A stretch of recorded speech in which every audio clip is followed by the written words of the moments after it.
Oh, what's up, guys? We're back with another episode of the Pressing Forward podcast. Today, I've got my man Keenan Kribs. He's a United States Marine. Him and I have been bullshitting back and forth on Instagram since before I even had this podcast started.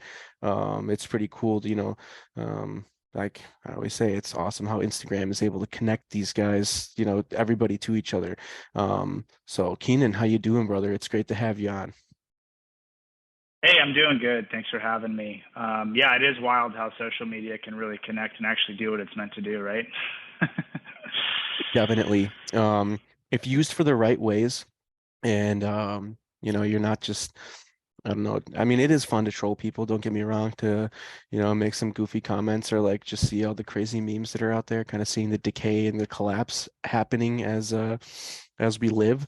Um But also there's positive notes to it too, where one, us being able to do this, us being able to connect and just, I mean, just to bounce shit off of each other, like I like the shit that you put up and that you post. Um, and I think that it's cool as fuck. And that's pretty much how I've gotten connected with everybody that I haven't served with. It's like, hey man, I've been following you for, a year, 2 years, been watching your shit, been seeing you grow. Like, I remember not that, when you had gotten married, I was like, hey, congratulations, brother. Like I didn't even serve with you, dude. It's just like Yeah, it's what it is, just that camaraderie right there. but that's how it is, right? I mean, we're Marines. We're brothers by blood, so that's just how it goes. Definitely, dude. So, yeah, let's jump into it, man. So where'd you grow up and what was life like growing up? Yeah, man. So I grew up between San Diego and LA. So I'm local to Southern California. Born in San Diego, spent my early childhood here in San Diego. And then my parents, during the dot-com push, moved up to LA. And so I was up in like Hawthorne, Redondo Beach area, right there at the late 90s, early 2000s, which was a very interesting place to be. And then I came back down to San Diego around like 2004, 2005. Um, and then, went to high school down here and then joined the Marine Corps, obviously, right after high school. When did you So, graduate? so I graduated in 2011. 20. Oh shit. Okay, so you're just a little bit younger than I am. It's like so funny, like you kind of can't really, it's not like I'm like, hey man, how old are you? Like, but Yeah, right. it's like gauging that time frame. I mean, because generally we're all in the excuse me, most of the guys that I chat with generally in the same age group and like time group, within a couple of years. It's just crazy to think how long the GWAT has gone on and the amount of people that have been involved in it. And did that, like speaking of the GWAT, like the whole start of it when 9/11 had happened, did that in any way compel you to want to join the service? Were you thinking about it back then? Yeah, 100%. So, you know, uh, I was in LA when 9/11 happened, and just like a lot of us can relate, like we know exactly where we were and what happened when we saw the flights going into the Twin Towers and the Pentagon, right? So I remember getting ready for school, being on the West Coast. It was pretty early, and as I was getting ready, they were replaying everything on the TV, and I remember in that moment just feeling so much, just I guess like frustration and just sadness, right? Um, and thinking that I really wanted to do something about it, even at as old as I was in I think third grade at the time. So it was kind of a big moment and what kind of changed a lot of what I wanted to do for the rest of my life. And I kept going back and forth growing up between obviously everybody has their ambitions and dreams to do big things, and my big thing was I wanted to be a professional athlete. So it was kind of like between that and then joining the military. But obviously, being a realist, I I decided, that I was really wanting to commit to being a Marine. Well, what were So you playing? What was your sport of choice as a professional athlete? yeah, so I played football my whole life. So I started like when I was 6, 7 years old playing flag football, and then into high school. And I was kind of a skinny guy in high school, so I didn't really do well going into varsity. I was about 150 pounds soaking wet. So my junior and senior year, I started running cross country instead, which I found to be a lot better at. Just because I was getting kind of tossed around by all those bigger kids in high school. So, I ran cross country and track my last 2 years of high school, which ended up being a really good thing, especially with later on in my Marine Corps career, running the sniper and doc. And they run us all over the place. So it was good to be comfortable and running. So it didn't take me anywhere, but I was more than happy to join the Marine Corps. And my experience, I don't regret anything. It was awesome. So Yeah, hell yeah. Well, excuse me. I can relate to the cross country because I ran cross country in high school. And then I actually went from cross country to football, so I did the opposite. But I was like okay, on the senior year football roster, I was listed like as starting left out or right bench, and I was 5'5", 125 pounds on the varsity roster. So I did not play one fucking. I actually got the kick return one fucking time, and I got laid the fuck out. And nice. needless to say, I was never back on the field. But definitely with cross country, and I ran track as well after I didn't make the baseball team junior year. So I did track and field as my summer sport, but or spring sport. But yeah, I definitely think that had a huge factor to play because I was like the top runner in boot camp, and then I ended up Yep. teaching. I had to teach everybody, like my drill instructors made me get up in front of the entire company and like show people how I ran and what I did. And I was, like I said, I was the fastest runner. Like I would finish first on every run in the entire fucking company. So like the PFT and everything, I was smoking like 17-minute runs or some shit like that. I ended up teaching everybody how to run, and a kid that I still talk to this day was the one who he was the only other person to beat me in the fucking run, and he got like some presidential award for being like the fittest fucking Marine in the like if I would have gotten that last Oh yeah, PFT, isn't that like the Iron Man or something? some shit like Yeah, that. So like I had yeah. fucking top top PFT. I was like the fittest fucking, most whatever. But Mitch Bothwell, that's his name. I still talk to him this day. I'm going to his wedding this summer.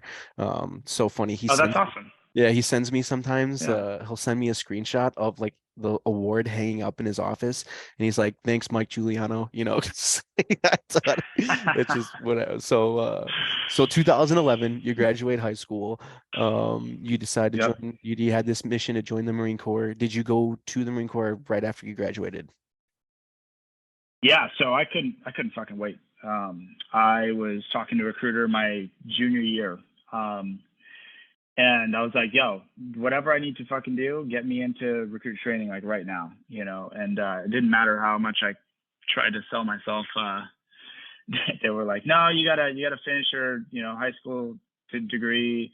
You need to and you gotta do it on time. We can't like take more classes and then finish a semester early. Because I had heard that happen with some kids. They Yeah, what were the able fuck? to finish like a Yeah. you know what My I mean? my So they recruiter like told me that because I was going to do that, and then I decided I was still like smoking weed and drinking beers, and I was like, you know what? All my friends are like, dude, don't go early, man. Like you're gonna have the whole rest of the so I would have gone to boot camp in February of 2009, but I ended up not going yeah, until June or July, whatever it was. But so right. your recruiter doesn't let you couldn't have graduated early, so you finished it out and went after you Yep. graduated. Yep. I mean, honestly, man, like it was probably because I just wasn't a very good student. Got it. So, I mean, I probably, if I was a straight A student, it'd probably be a different story. But this is also why I needed the Marine Corps. I needed the discipline. I just was that guy that just didn't see the point in homework and cared more about sports and, you know, doing that. And so, anyways, So I graduated high school June 18th, 2011, and I left for recruit training June 20th, 2011. Okay. So I got a weekend, which was like the biggest party of all time, and it was a lot of fun. But Heck yeah, dude. That's um, I think yeah, everybody that had like, I'm sure there's some guys out there that just, didn't have, and that's unfortunate, they didn't have that, group of friends or family that was there to support them like that and have a big old send sure. off, like high school graduation meshed up with the pre, boot camp party, which sucks, but I definitely had the same wild party before I went to boot camp for sure. Right. Yeah. So it's it all moved really fast, and next thing I know, I'm in recruit training, but you spend like a whole day at MEPS first, right? And then they take you like first thing in the morning. Well, at least for us, so being like literally right down the street from MCRD, we got up at 4 in the morning and we went to MEPS, and then they just loaded us on the buses and we left. So we got there like, I think everybody's supposed to be there at like 5 or 6 o'clock at night. I think we got there at like 3. So what you So How tell me about that? Because I remember it was I honestly don't know if it was late at night, like in the evening, or like early in the morning. I could not tell if somebody gave me $1 million to answer that question properly, I wouldn't be able to tell you. I was yeah, so out of it, like flying and sitting around and yeah. waiting, and then I no idea. Which is crazy because that's what I feel like most people's experience was. But the reason why it stands out to me is because I feel like I had a very unorthodox um, experience entering, the recruit depot. Um, so I got there early. The drill instructors had no idea. They were like we caught them off guard. So we showed up on the yellow footprints, and there was nobody yelling at us on the bus. What? And then Never heard that before. Never. yeah, yeah. We're on the yellow footprints, and some dude. I remember this distinctly because I did some research about. Obviously, I think all of us all watch like moto videos and stuff like going into it. But I'm on the yellow footprints, and this guy comes out with a medium fade, and I'm like, who the fuck is this guy? And he's like in civilian clothing, and he starts yelling at us like a drill instructor. Um, and he like has us go in, and we're immediately put on a working party in traditional Marine Corps fashion. So Wow. from day one, I'm packing all the day bags that you pick up in that like big room with the red cubbies or whatever. Yeah, yeah. So I got put on that working party, and then they like moved me around to different areas, and then next thing I know, I'm doing paperwork, like all like the entry paperwork. And while we're doing paperwork, that's when all the majority of the rest of the recruits show up, and they're getting screamed at and living the experience that I was looking forward to for the last year. Which is kind of funny. I was a little disappointed at the time, but looking back at it, it's kind of funny. So Well, hey, that's a good story to have because it's that shows right here that's like this that I'm sure somebody would hear that and be like, no way, that's crazy. Like it's not like you said, an unorthodox style of getting in. Because I remember like the chaos and the madness. Like, how many people do you think that you guys were with on that bus? it was probably like 40 Okay, guys, okay. like 30 Got or 40. Yeah. so you still got, but it wasn't so you guys that was like was that essentially your platoon that you ended up being in, like all those guys on the bus were your platoon or what?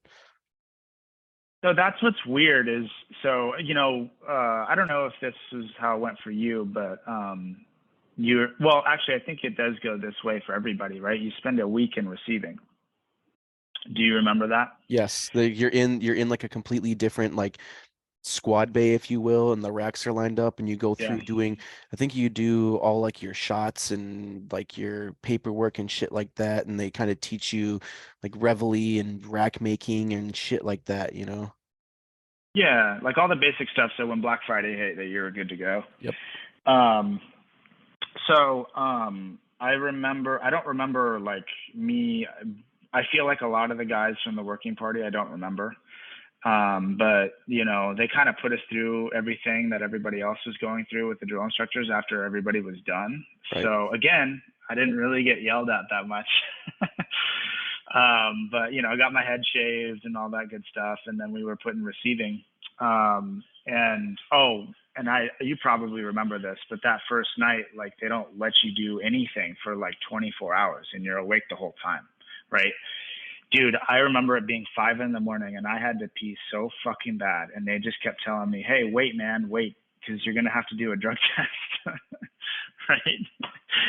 And man, that was probably like, I mean, going through the rest of recruit training, I feel like there's multiple moments like that where you know you have to pee so bad that it's like it feels like an eternity. But Oh, for anyways, so sure, for sure.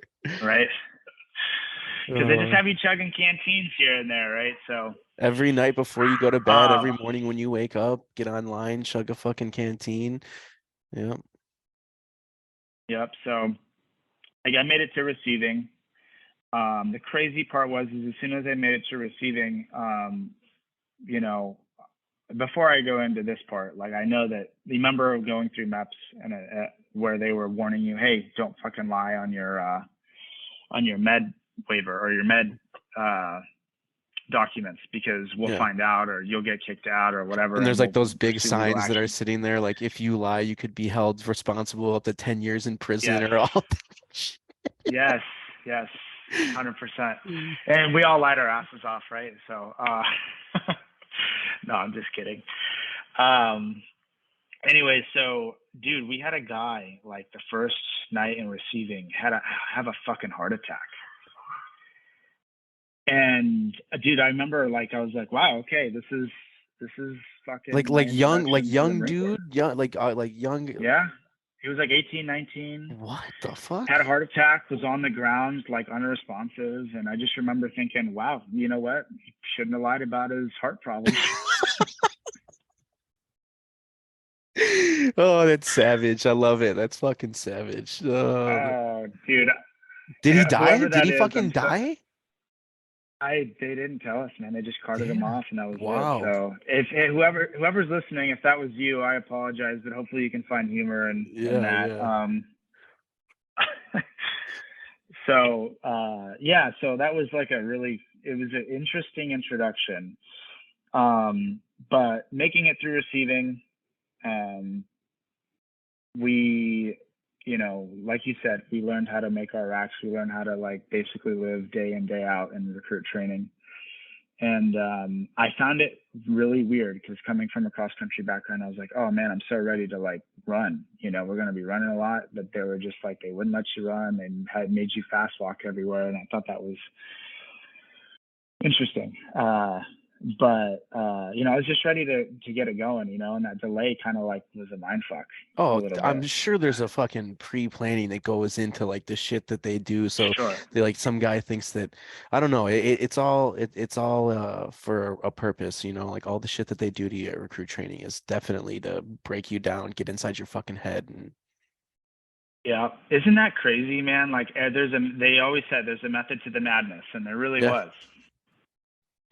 Everything was for a reason, from sitting crisscross to marching. Like there was always a reason behind everything they did, and that was like so refreshing to me because I just felt like coming from like I guess like the real world, right? Like into this world, it made sense in my brain. um, but yeah, man. I mean, you know, going through recruit training, it was after that it was pretty normal. I feel like I I relate with a lot of everybody else. So Do you think you excelled in boot camp? Like were you know, with your running background and the mindset that it seems like you had, excuse me, you know, with the sense of you wanted to be there and you wanted to get this going. Did you grab it by the balls and get after it or what? yeah, so I mean, I was extremely shy in high school. So going and getting in the Marine Corps was kind of a culture shock at first. But at the same time, I was just trying not to fuck up. I got there and was just like, I want to do this the best that I can. And I also felt like if I could, you know, not to say like I wasn't trying to skate in boot camp, but like if I kept a low profile, if like they didn't know my name, I was doing well, you know. Yeah. And so I did everything that I could to, like, first of all, always beat their insane countdown.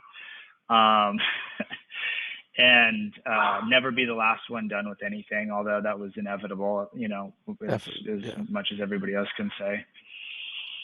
But the one thing that I did find funny was Mike Hill had actually talked to me during Marine Week, and he was like, "Yo, I don't fucking know you. Like, you must have really laid low. Like, fuck you." That's that's actually like a that's He a was pretty so mad. that's like an what's the right word for this? Like a compliment that wasn't supposed like I don't know how you would coin that term, but like a compliment that he's Yeah, giving like you a that's not a compliment. You know what I'm saying? Like it's yeah. the gray man, dude. You're the Jason Bourne, dude. You fucking knew everybody's name, knew their social security numbers, could tell you how many forks are in this chow hole right now, you know? Nah. Nah, man. I just, I don't know. I felt like I looked like everybody else, and I was just blending in. And I felt like there wasn't really a lot of running involved, and if there was running, it was like I was middle pack at most. But when the PFT came, I was extremely excited because I really wanted that perfect PFT. Um, Did you get it? and so dude, I missed it. I got an 1850 on the 3 mile, Damn, and bro. but I gained like 30 pounds in recruit training. No shit. Like muscle So, wise, or did you just get fat with the shit they're feeding dude, you? I was, yeah, I was skinny fat. Okay. So, I didn't gain any muscle really because a lot of the exercises are obviously like body weight stuff, and Yeah. they had like those curl bar things or whatever, but it wasn't anything crazy. I felt like, looking back at my graduation photos, I got like a little tummy going, but my arms were still rail thin, so I was definitely Oh, very if skinny you fat. have if you have that picture, you got to give it to me so it can like perfectly get displayed in right Oh there yeah, so we know you it. have to. Yeah, you're getting that photo for sure, for All sure. right, I'm glad you still have it. Let's Uh, go. um, but yeah, man, I got the perfect pull-ups, I got the perfect crunches. I just missed the 3 mile, so and I'll go over this, as we go along in the story, but I had to get a 300 PFT, so that was kind of like the theme of my first year or two in the Marine Corps. Okay. So you get done, you gray man your way through recruit training, which is not a bad thing. You get done, did they tell you 0311 you made it? Yeah, so um, they were like, you made it. You're going to SOI, but first you're doing like a week of recruiting duty. I don't know if did you do Yeah, recruiting I duty? did I did recruiter's assistance. So I did like I think I got 10 days of leave. Or they might have just given me leave. Yeah. I don't know if I got RA or leave, but I know I hung out with my recruiter a few times and like went to the pool functions and I was like in my fucking Yep. boots and utes, You dude, felt like, fucking getting yeah, after it, telling them like, yes, I'm a fucking United States. I was a PFC too. Ooh boy, I had it going yeah, you on. felt like fucking Billy Badass over there, Yes, dude. for I know what sure. you know. I know For what you sure. mean. Yeah.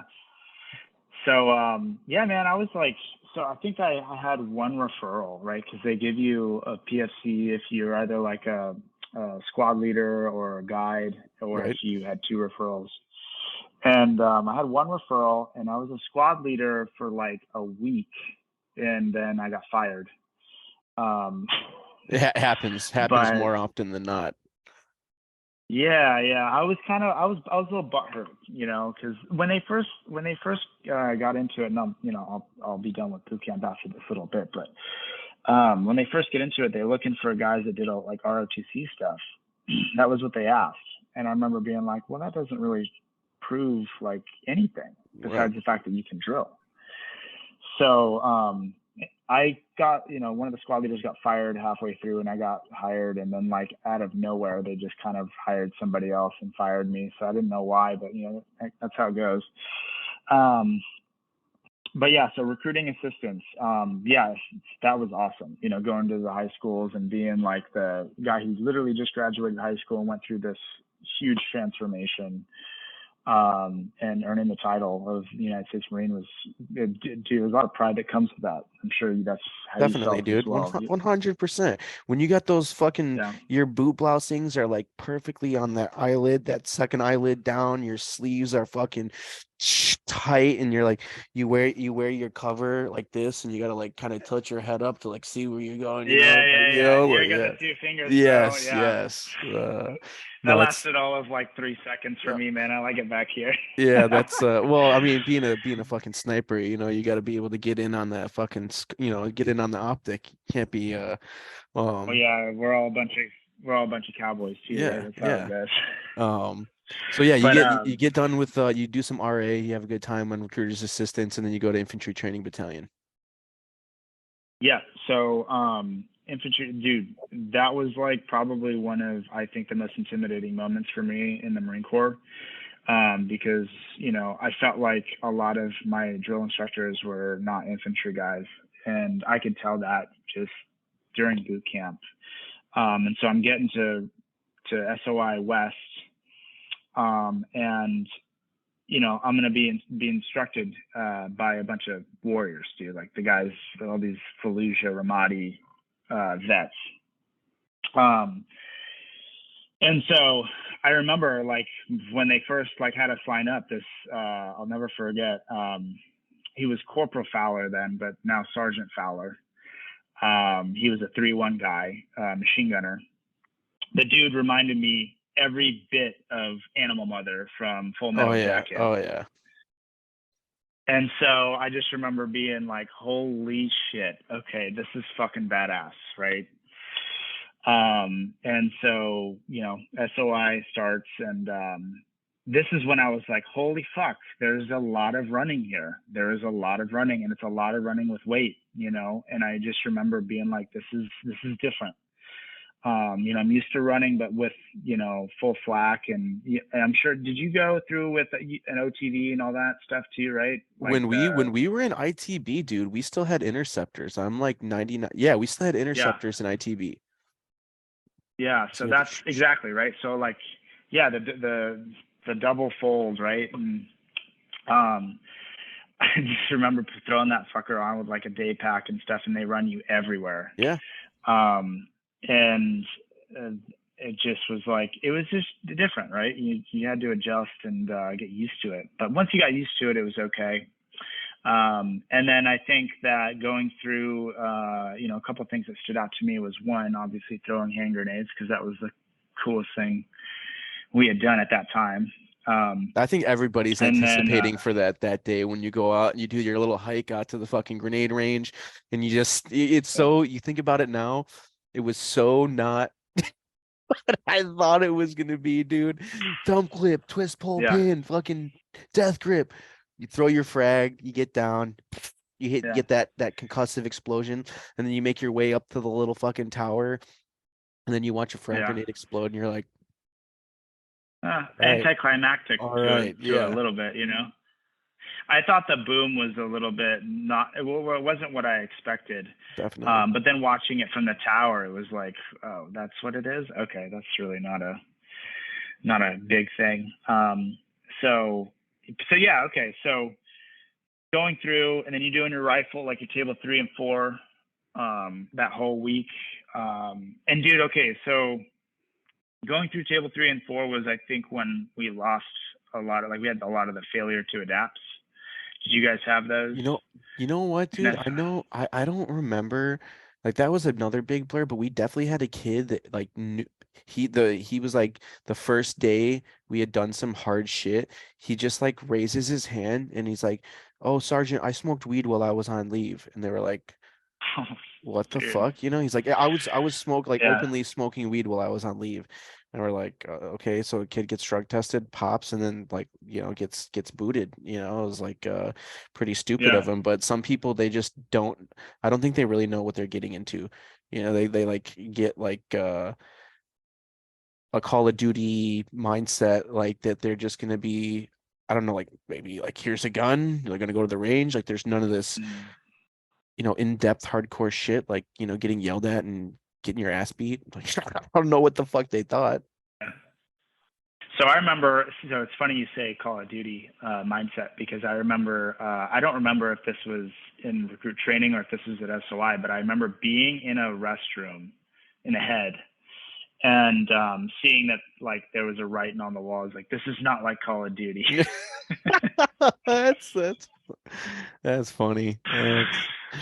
You This know, is my you had to really pick through all the dicks on the wall before you yeah. could find that one. But you know, I remember, oh man, all the I don't know if we'll get to this later, but yeah, the dicks on the wall. There's plenty of like the hot rod cock. I don't know if you're familiar with hot rod cock, but anybody that's been to Manassas Air Force Base and gone through customs and gone in the yeah. porta shitter that's right by the fucking customs, right there on the door, it's this fucking giant dick with two big old hot rod wheels just doing a burnout and there's like flames Oh shooting out behind yeah, it. It's epic, dude. yeah, Epic.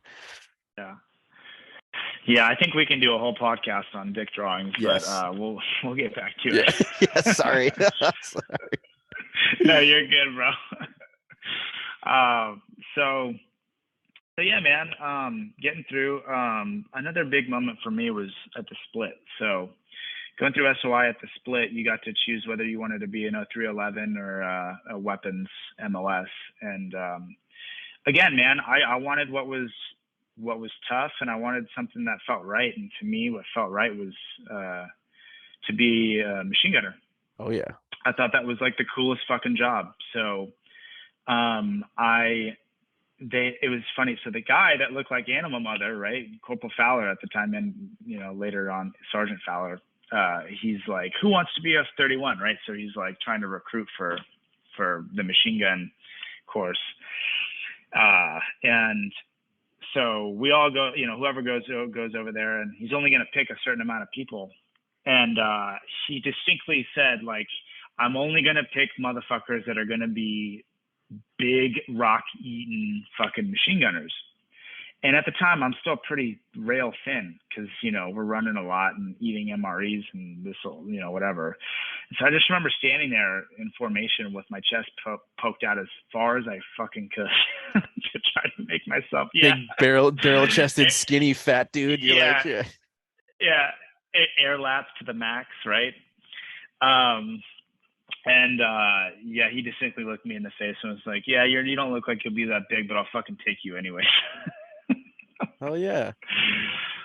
And I was like, "Cool, man. Thank you for the opportunity." I was like so excited, um, and so it was awesome because so we could start going through the POI for machine gun for the basic course for machine guns, and I just remember nerding out. It was so much fun. And I think we had 3 total death runs. Now remind me, what was your MOS I again? was an 11. I'm a rifleman, You're baby. an Yeah. 11. Yeah. Okay. Gotcha. Okay. So, they do death runs with the weapons MOSs throughout, the second, you know, part of SOI. And, so with each crew served.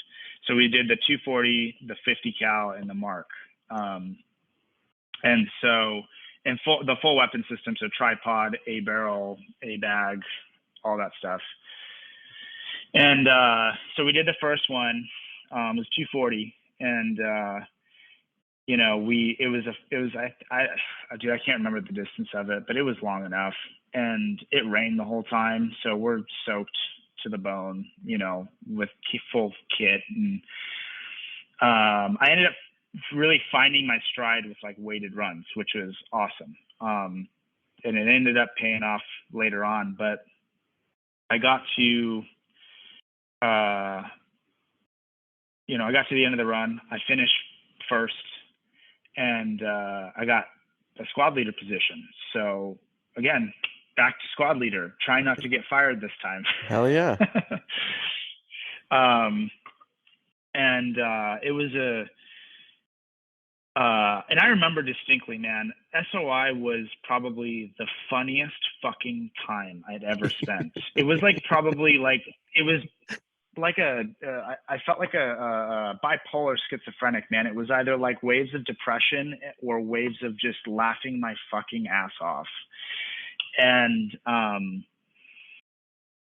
the whole time everybody's just talking shit and like making fun of all the students and everything. And I wish I could do justice to the jokes, but I'd probably butcher them. Um, but yeah, so finished out the rest of it. Did you stay a squad leader And throughout the rest of ITB? I stayed a squad leader throughout Nice, the rest of man. Good. ITV. That's Yeah. anybody out there that hears this that's never been on like a death run with a machine gun. Like I wasn't a machine gunner, but when I went to infantry squad leaders course, they do like you do this 240 range, right? You like draw range cars and you employ like weapon systems, so Hmm. setting up support by fires and shit. And at the end, you do this nighttime run back, NVGs down. Everybody's got a fucking 240. You got your primary weapon system, and you just fucking run back from the 240 range back to the 52 area. And I mean, it was like raining. It's nighttime. You got your PVS 14s on. You got a fucking 240 on your shoulder. You got your pack and your fucking M4, and Yep. that was brutal. That was fucking brutal. Yeah, for sure. And for all those that don't know, the 240 and it has changed over time, but for the 3TAC 15, when I was in the machine gun Bible, I think it was 26.4 pounds. Don't crucify me. Um, I haven't read that knowledge in probably 10 years. But I mean, and I guess, and you know what? Like you paid more in movements in the fleet than I did because I ended up in CAT. So Oh, hey, dude, I was with LAR when I got to the fleet. So it's just okay, basically a cat section, except you got a 25, not a tow or a fucking 50 or a yeah, mark, you know. But right, yeah, so I did plenty of fucking foot patrols, plenty of humping and walking, but it was nice to have vehicles yeah, as well. I'll say that. yeah. But I think that in general, all of us have paid the price, and we've all had seniors that have wanted to see us miserable. So I 100. think that either way, yeah. Okay, so finished out, finished out SOI. Was really excited to get to the fleet, and I was really excited. I really wanted to go to a unit that was slated for Afghanistan, and so it was between an East Coast unit, and I can't remember the East Coast unit, or it was 2-1 and 3-5. So I ended up going to 2-1, and I wanted to go to the East Coast because I'd lived obviously in Southern California my whole life, so I wanted a little bit of adventure, get me the fuck out of here, kind of thing, right? No, 2-1, Horno, right down the street. Grab our shit, fucking hike it all the way down the low trail, Yeah, down to by down to the pool, Horno. right? The low trail goes by the pool and everything, like along Yes, that side of the ridge line. Yeah, I've many days spent on that. Yeah. in squad leaders course, right? Yeah, Yeah. definitely. Yep. Yep. Because you guys were you LAR over at 29 Florida? Palms. No, I was in 29 Palms. 29 miles. Yeah, first or Okay. third LAR, So sorry. third. Yep, third. Third. Yeah. Yeah. First is in Okay. Pendleton and second's over in whatever. I don't know if it's Geiger or Lejeune where they're at, but they're on the East Right. Coast. Right. So yeah, the low. So yeah, you've spent a lot of time on the low and high trail at squad leaders course. Oh yeah. So yeah, we hiked down the low trail.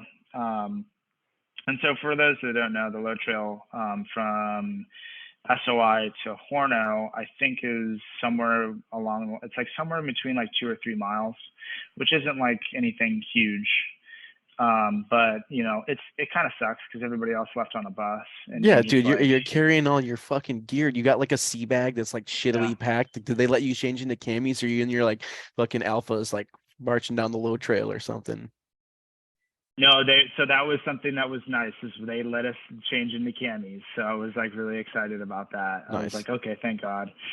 But yeah, so another thing that was crazy was is that our like a representative from each company or two of them came and picked us up. So we met our seniors right away, and we had an entire quiet walk down to the bricks. The And calm before the storm. and yes, yes.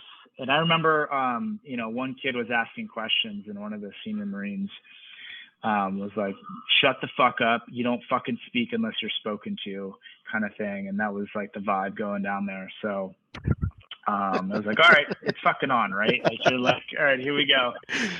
Now, and I felt very fortunate because I didn't have to go to 3-5, and 3-5 just got back from that singing deployment, and they so they were in for it. I don't, I think I saw you have Eric Wise on your Yeah, dude, roster. I'm going to see him. I hung out with Eric a couple times. I shoot with him. Yeah, He lives like, I don't know, hour and a half from me. So I'm actually going to hang out with him. I'm going to interview him in person and do a little range day with him. I don't know, in the next nice. month or so. I was going to ask you that. I was Yeah, so actually going to Eric, ask you because I know he went to 3-5 and he was a machine gunner. Was you guys in ITB together? yes, yes, we were, Nice, and nice. Eric is the fucking man. Eric is Yeah, the fucking great, man. great dude, I love great that dude. dude. Yeah. So yeah, so I really was like thinking about him, as I'm going to 2-1 and he's going to 3-5. And, later on, I actually had a couple of his seniors come to 2-1, which is I'm really good friends with now. And so it's funny to hear their side of the story as well.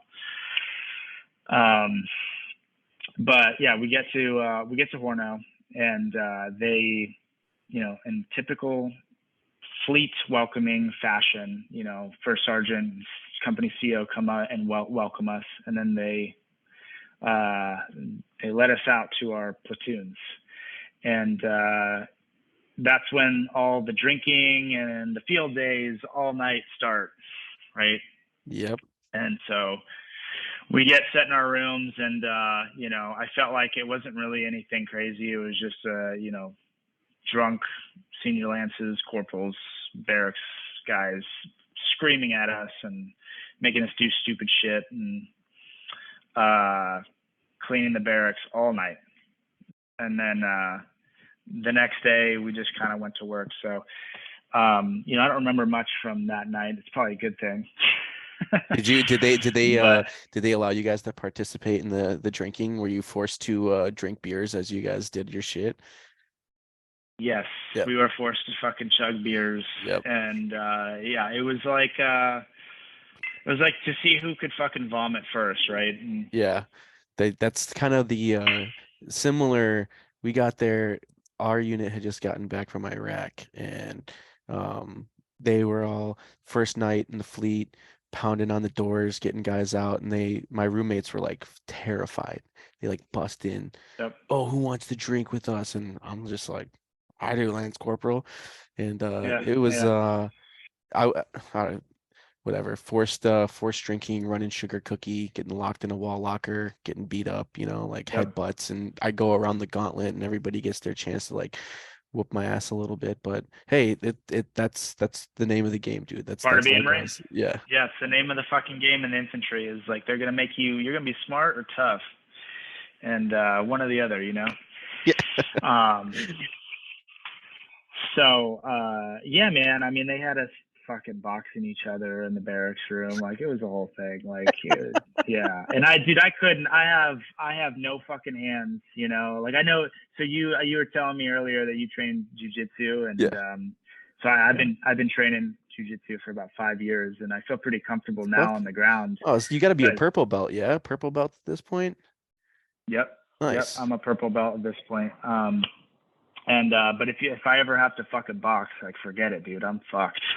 like I don't know what the hell I'm doing. So that was kind of the same, obviously back then, right? It doesn't, it's not like I forgot, but yeah, I got my bell rung pretty good, and I was just trying to be there as little as fucking possible.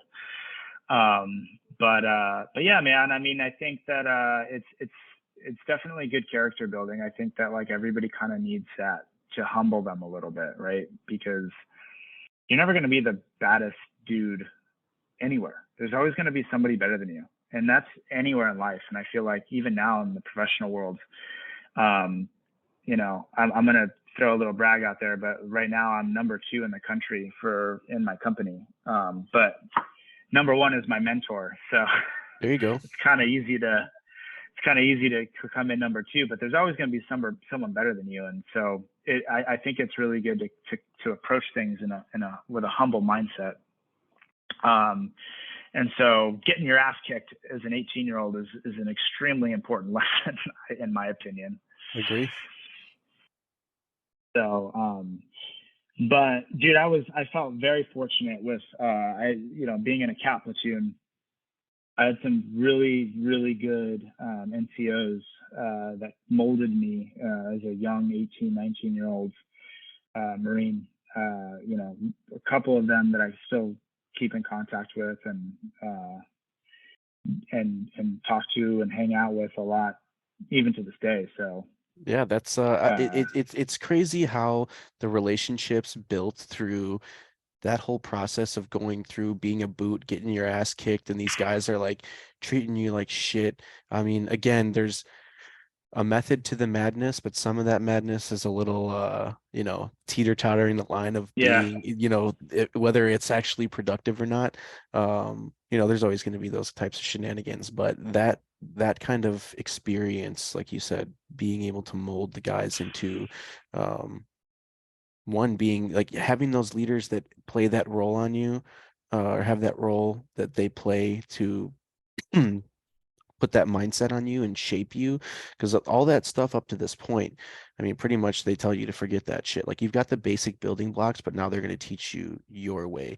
And to go through all that madness of them like treating you like shit, and then you have to earn your ability to like be befriended by them. And now, I think everybody has seniors or juniors or their peers they still keep in touch with. And through that fucking fire is forged those relationships that, we still maintain today. And I think that's a huge, important thing that we all need to take a look at when we're feeling like those shitty, like you said, there's been bouts of depression, or whatever, like those schizophrenic fucking bipolar days in ITB, and I'm sure the same thing happened in the fleet where yeah, yeah, you feel that low, you feel that depression, but you always have those people around you to like kind of help build you up and bring you up out of that. So those relationships are important to maintain as we continue to navigate through life, definitely. But what yeah.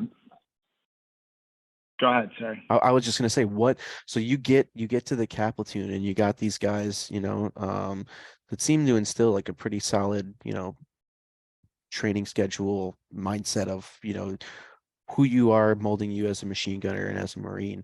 What's the op tempo like in terms of training, and what kind of mindset are they implementing on you guys, what you're being prepared for? Yeah, so the off tempo was pretty quick, man. From when I got to the fleet, I think I got there in like October of 2011. We left in like November or December, I can't remember exactly, to Korea. Nice. So we didn't go to Bridgeport for winter training. We went to Korea, which was fucking miserable. But the whole way, man, this is a common theme with my senior NCOs down to like the senior lances that I'm very thankful for, is that as much as they were like kicking our ass, they provided mentorship and leadership that really helped us become proficient in our space, and so it wasn't an option to be second best. I mean, we had two cap platoons and we were going to be the best one. So, um, you know, the one person specifically, like I'll shout out Sergeant Teta Sisoli, was this big Samoan guy. And he was my section leader and was probably the most influential leader that I had there. And he really, showed that you can still be hard on your guys and expect the best from them, but also be compassionate, and make sure that they get through a lot of like the tough times with humor or, having fun with it too. So, yeah, Korea was fun, man. We were there for about a month, I think. And So was you that know, we did technically some considered like your cold weather training or like mountain warfare training? Instead of going to Bridgeport, you guys go to Korea to do that type of training.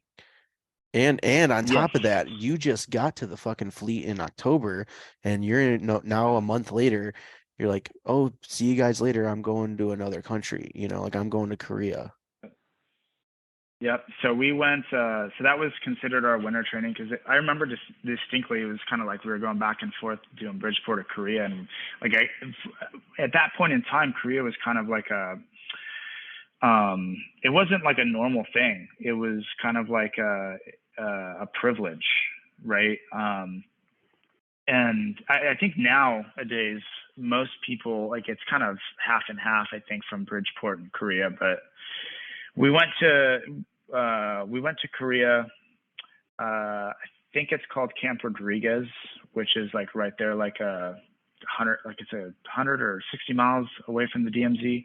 Either way, it's cold as fuck. There's a lot of snow. I mean, if you've ever heard of the Chosen Reservoir and that sort of thing, it's kind of like it puts that thought in your head as you're going there, and then you really feel the cold. But like the one thing that I remember thinking was, at least we have happy suits and 0 degree sleeping bags, Yeah, definitely. and we're not just in like fatigues and trench coats I mean, dude, could you, fighting. fuck, th thousands of Yeah, Chinese soldiers or yeah, NVA, or not NVA, Northern Korean soldiers, but Koreans. it's like, yeah, Yeah, it's like imagine that, like you hear the stories in some of the books, like I mean, obviously watching the documentaries, and I don't think that Korea gets enough of the, um, I guess the they light, don't get enough hype. yeah, definitely not. Yeah, And I mean, the way that those guys had to oh,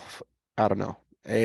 Imagine being like your squad in like a fucking and this has happened through obviously wars throughout from you know World War I, World War II, Korea, Vietnam. You got a platoon or a squad at a position, and then the next thing you know, there's like a company size or a battalion size of Vietnamese or Koreans or Chinese like attacking this position of like 30 dudes, and right. the stories of triumph and like valor and sacrifice and brotherhood that come from those, and for you to think about um thank God I have the happy suits, and thank God I'm staying cold, and then correlating that with like the struggles and the sacrifice that the men paid back then to like put you in the position that you are today. I think that's cool to for you, especially being such a new Marine, or like a fresh Marine, you're boot as fuck at this point. It's like Right. to think back on that and be like, dude, thank God that we have this because those guys went through the no warming layers, one pair of socks, their gloves probably suck, and then they're fighting a war in it. Yeah, 100%. And for those that don't know what happy suits are, it's essentially a fucking sleeping bag, but as um, like pants and a jacket. Yeah. So it's super warm.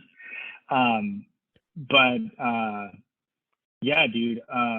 And I feel like I experienced this in a lot of my experiences going through my Marine Corps career, where I reflected on different historical events.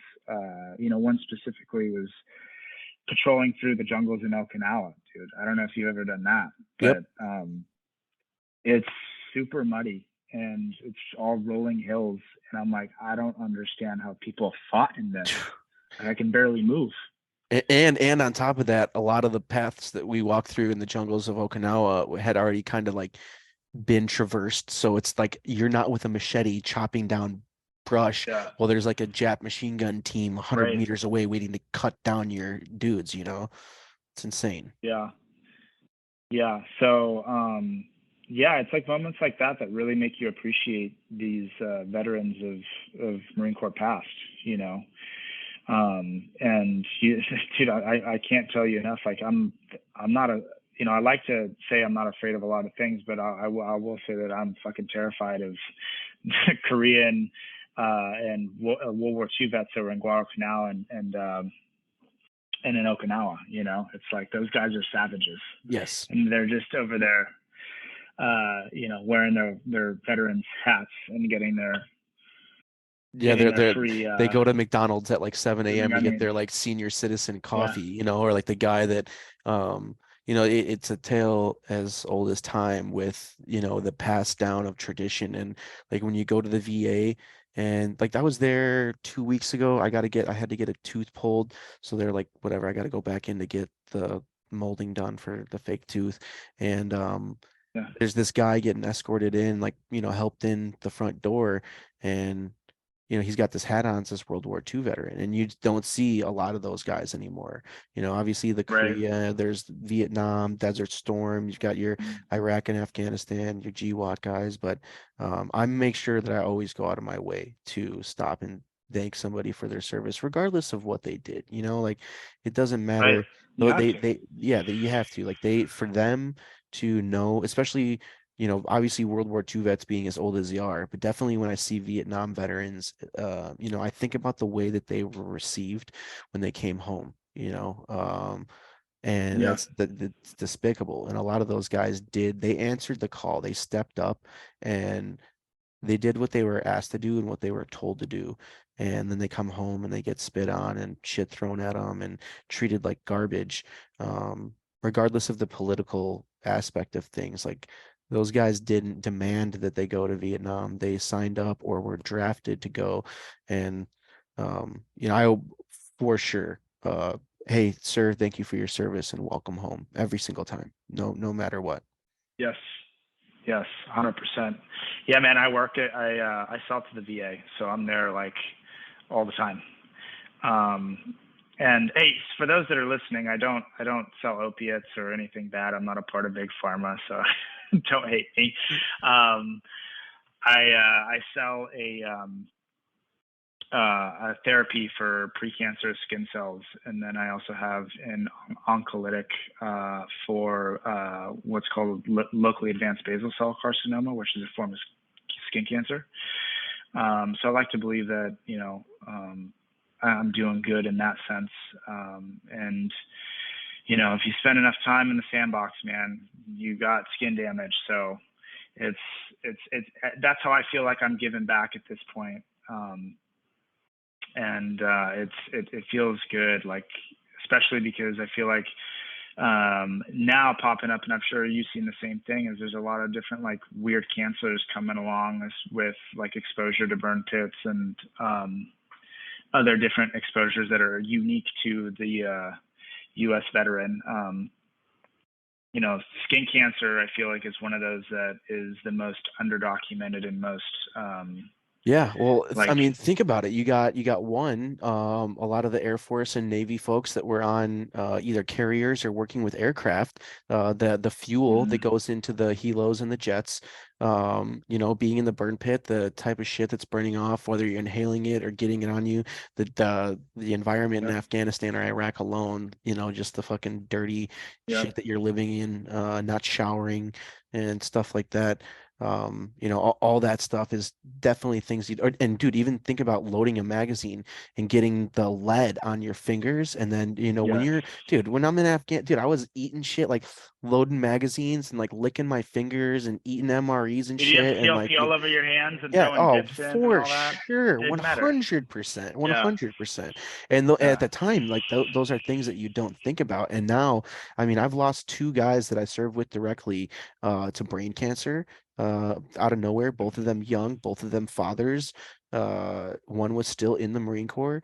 And, it's like, it's fucking sad. I got some buddies with lung problems, and it's unfortunate to see, but there's a price that's paid, through, and then that gets into the whole debacle of disability claims, and what guys are getting taken Yeah. away from them, and it's quite ridiculous. But we'll get to all that. I'm interested in hearing about your path and how you got to the position that you are with what you do on the civilian Yeah. side. But you're Yeah. you're in Korea. You do, we kind of jumped around a little bit. You're thinking about the sacrifices made by the men that served in Korea and fought the Korean War.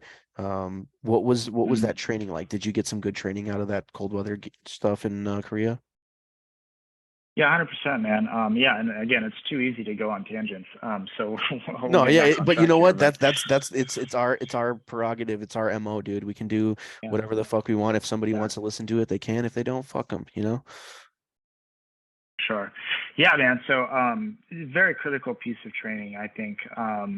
We did a lot of like combined arms movement ranges, which was really awesome. So we worked with tanks. Um, we had a section of Humvees, tanks, a maneuver element, and so O311s on the ground. Um, we were able to coordinate and do a huge, huge assaults. Notional assault, obviously, on targets.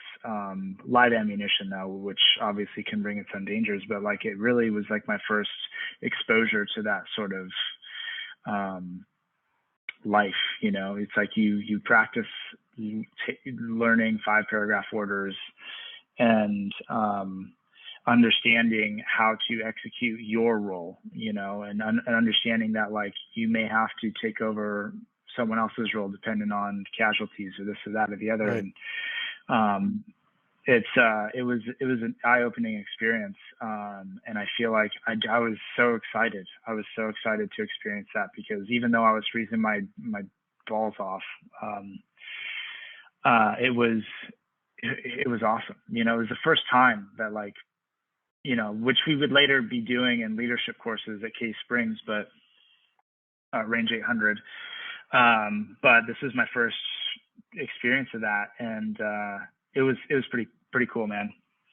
Yeah, that's it's cool to see the way that you get brought into a larger picture, from coming from ITB, like when you're I'm just assuming because obviously I wasn't a machine gunner, but like you focus on employment of like your weapon system. As an 11, you're focusing on like Yeah. the basics of fire and maneuver. Like you got your, do you do your buddy rushes or you have like your base element, your maneuver element, and you go through these very minimal things. Like you're not doing, like rock walks. I'm sure that you guys had like rock, Mm, ROC, rehearsal of concepts for people that don't know what we're talking sure. about.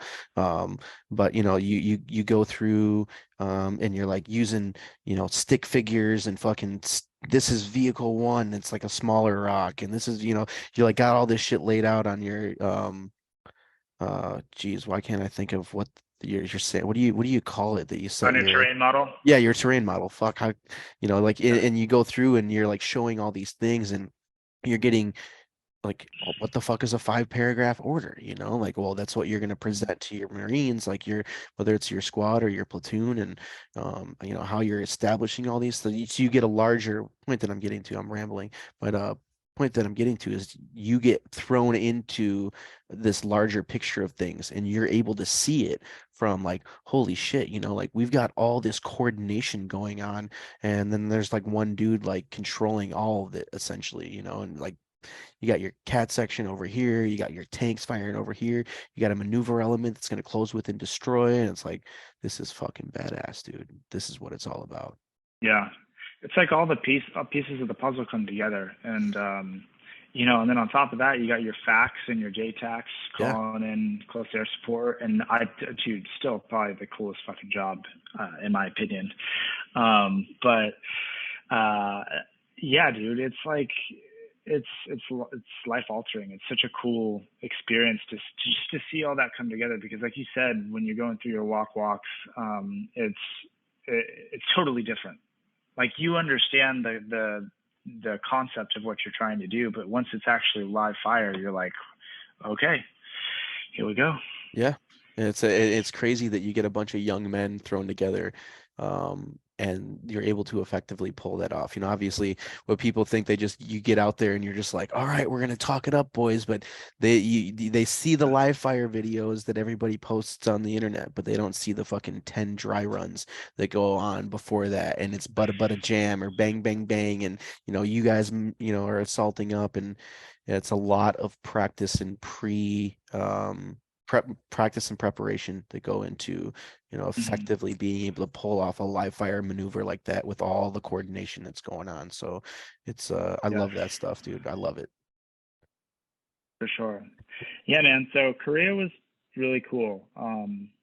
It was my first real experience of like these big maneuvers, and really just seeing how like everything comes together. Um, so we get done with Korea. We fly back to the States, and we're now in our last moments of our workup, you know, through to our deployment.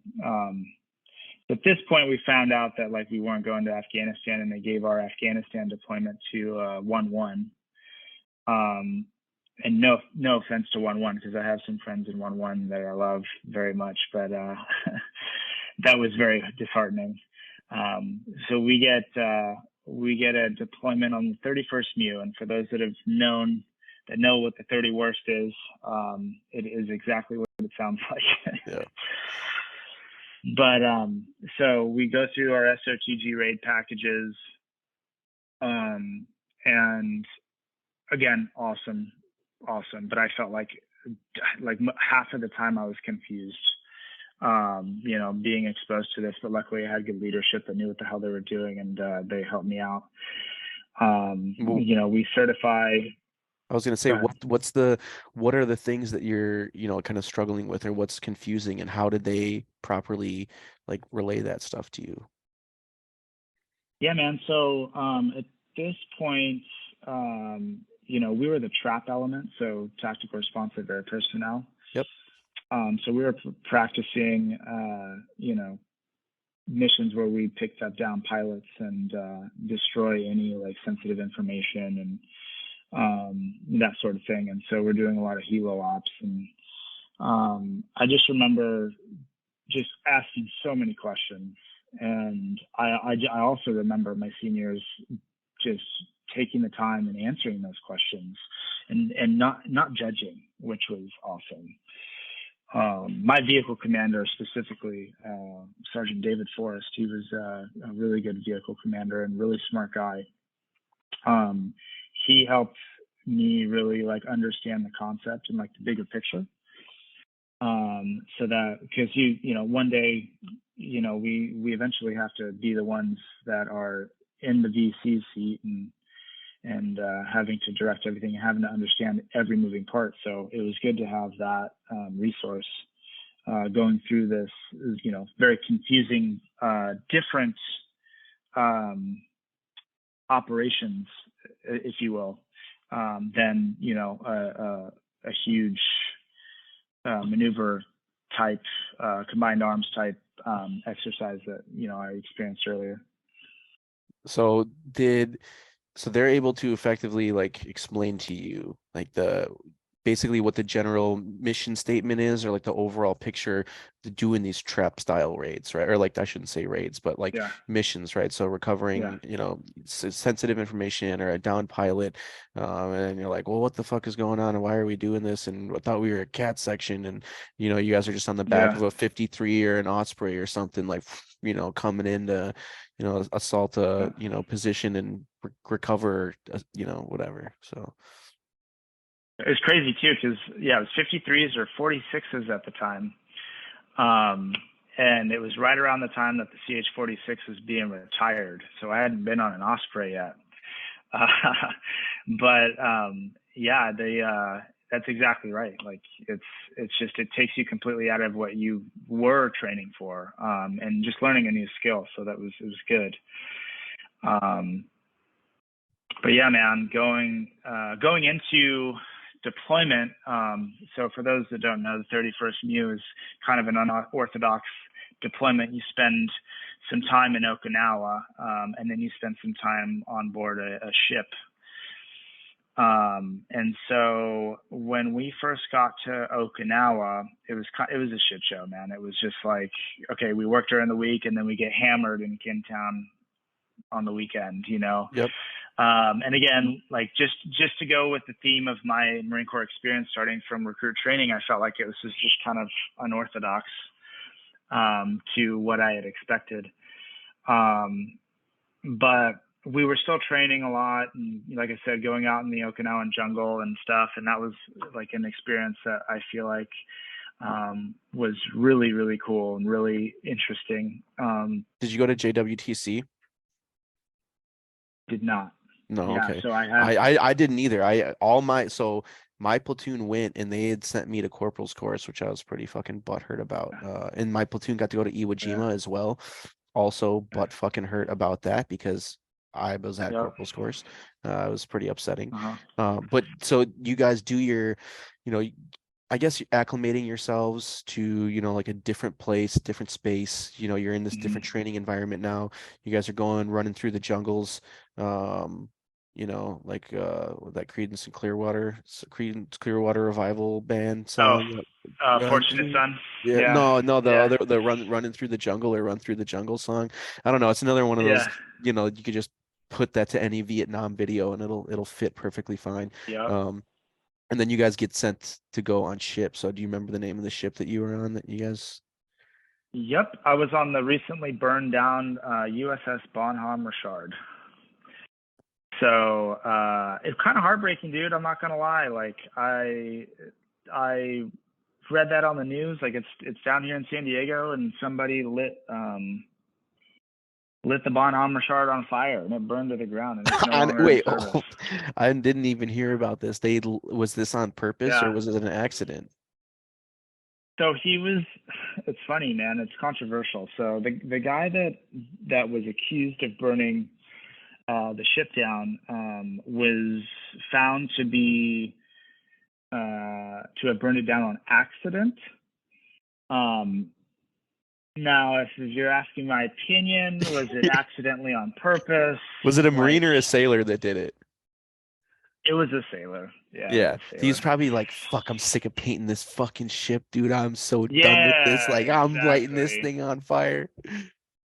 If anybody's thinking about joining the Navy, never go non-des because you'll fucking paint Yeah, that ships. does not sound like a job that I want to be involved with whatsoever. Dude, I remember I was on restriction. I got NJP'd and I was painting rocks outside the battalion office or whatever. And painting rocks was Oh, bad dude. enough. I don't want to be painting a naval ship, dude.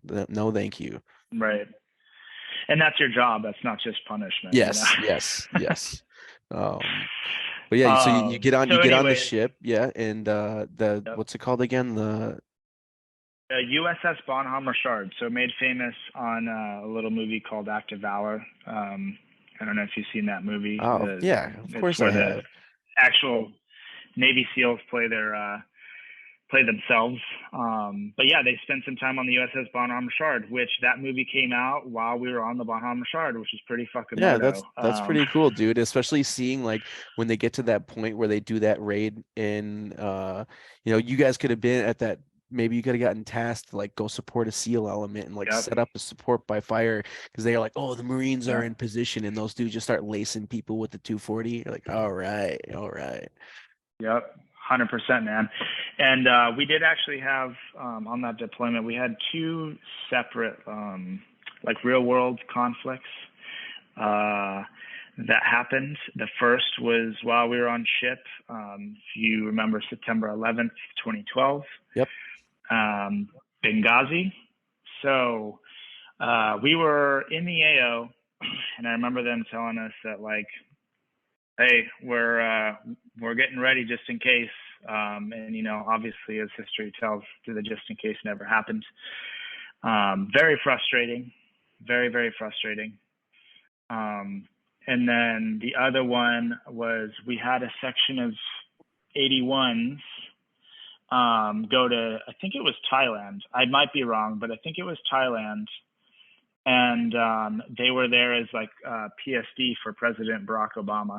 Oh, okay. So that was pretty cool, man. But yeah, man, I still can't get over the Benghazi thing, man. I mean, I'm sure like, you see a lot of people wear not to get political, but a lot of the people that wear the Hillary Clinton killed my friends t-shirts. Yeah. I never met any of those guys, but I do still feel very upset and hurt that I wasn't able to help. Yeah, that's like one of those things that you get put in, like you're in this position where you know that you're going to be capable of, supporting or assisting, and you've got the ability to do so, but the powers that be prevent that from happening, even though they know that there's lives at stake. And That's what the Marine Corps does, dude. They're the world's response Yeah. force. At any point in time, you guys can be declared to send a company or battalion to a position within what, 24 or 48 hours or something. So, Yep. And it's it, that's the whole purpose of the MEU, and why there's, I think there's like two or three MEUs that are constant the whole time. Is they're supposed to be the QRF for anything that happens in the world. And yeah, man, it was extremely frustrating. And that seems to be I mean, if you've ever, like, this, but like for those listening, if you've ever been in a combat role or in the military at all, like, that there's a lot of blue balls that happen, yeah. and not to make light of the situation, but it's, I don't know how many times I've been told, like, essentially, like, hey, can I shoot this person? No, you can't. Yeah. I've been there, been there. I was just actually talking about Yeah, that in therapy earlier today about a certain instance in yeah, Afghanistan, but that's neither here nor there. So you guys get your get blue balls for, possibly yep. going to the heck was that? Was that one of the dogs? Sorry. Blue balls on possibly Okay. going to support Benghazi, and that doesn't happen. And then you got to finish out the rest of your time on that Mew thinking about the what ifs and what could have been, which really sucks. And I think that is something to talk about because not that you're directly engaged in combat, but getting in that mindset where it's like, and I always say it to people like this, like imagine being a dog in a cage and you got like a cattle prod or a fucking something and somebody's just zapping you, zapping you, zapping you, zapping you, zapping you, and you're waiting, just waiting for that door to open up so you can just attack. And you're constantly putting that mindset on somebody or building up to this culminating point of being able to effectively do what you've been trained to do, and then it doesn't happen.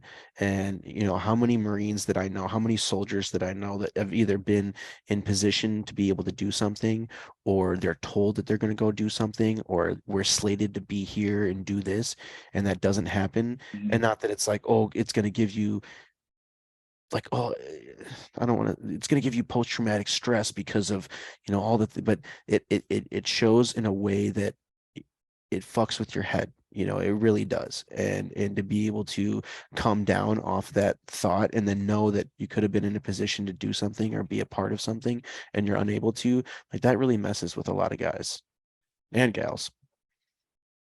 Yeah, yeah, absolutely. And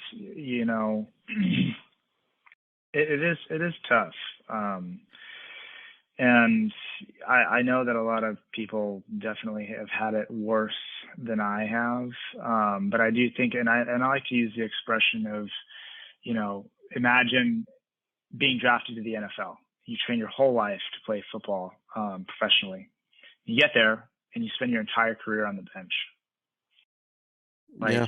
Or it's or like, or it's like you dude, play the whole season, and I've like used this yeah, terminology before. You play the whole season, you got a perfect record, and then like you're gonna go to the Super Bowl, but like for some reason they're just like, actually no, you're not. We're gonna give it to the other team that didn't make yes, it through the playoffs. You know what I'm saying? yes, Yeah. yes, So 100%. So yeah, man, we finish up the 31st MEU, come back home.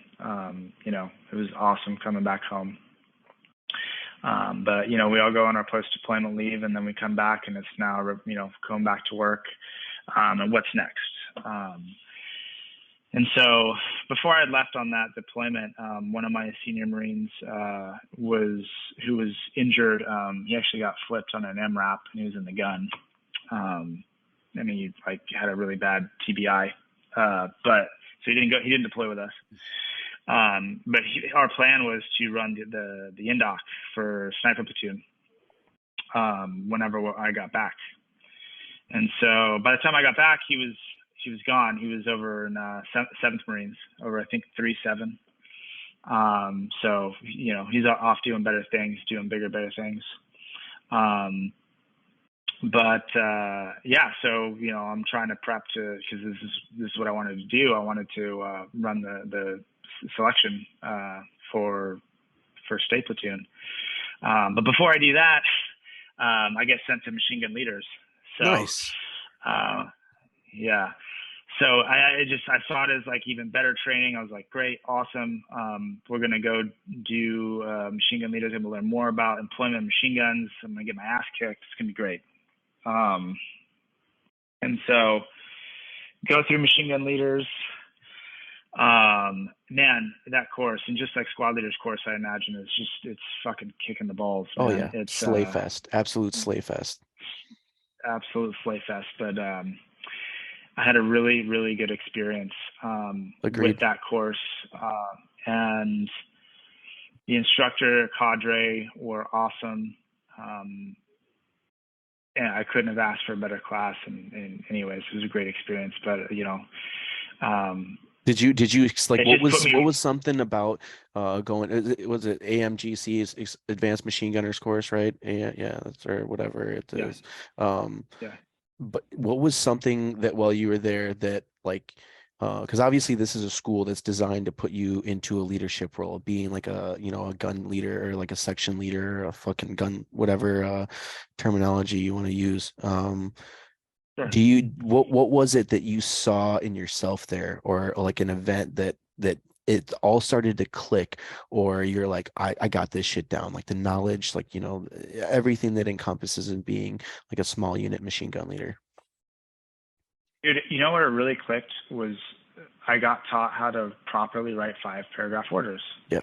Like, and that's where it really fucking clicked. It was that. And then also, dude, I felt like such a whiz kid when I learned how to do indirect fire with a Mark 19.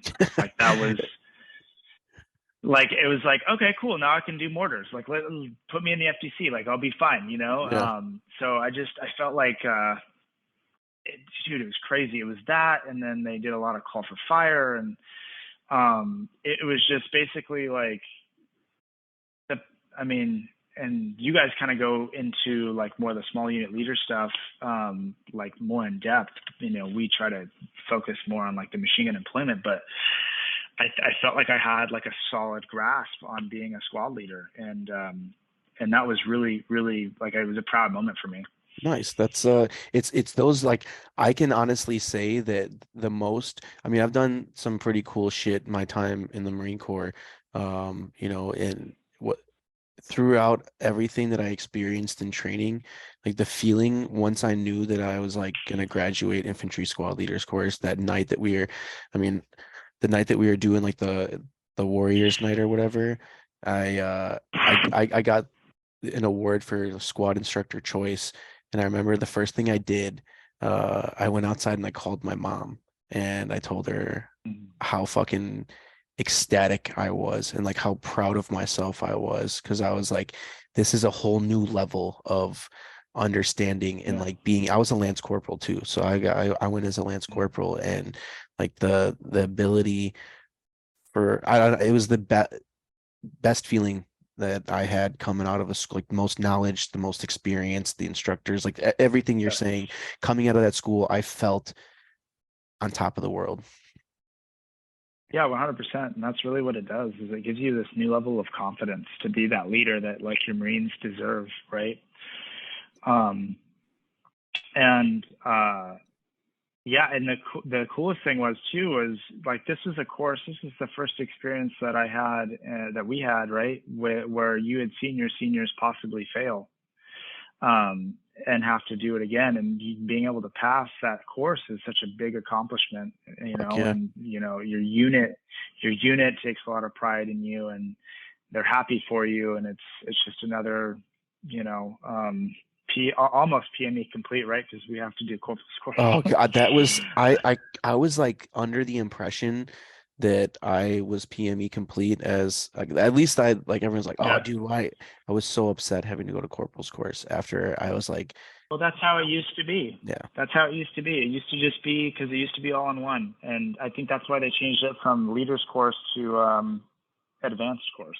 Right now they call it like advanced or it's AITB, Advanced Infantry Training Battalion, but they call it something like Fuck, I don't even know. My buddy calls it Havslick. He's like, yeah, I went to Yeah, Havslick. And I'm like, what the fuck are you talking about? He's like, it's like Islick but cut in half. I'm like, oh, okay, I yeah, gotcha. I got, but not a slight to that's any of the funny. guys out there because I know that there's Yeah, still dudes out there just getting it, and the training that they put in, um, is fantastic. You know, the Marine Corps definitely holds true to its mhm. roots, especially on that the infantry side of things.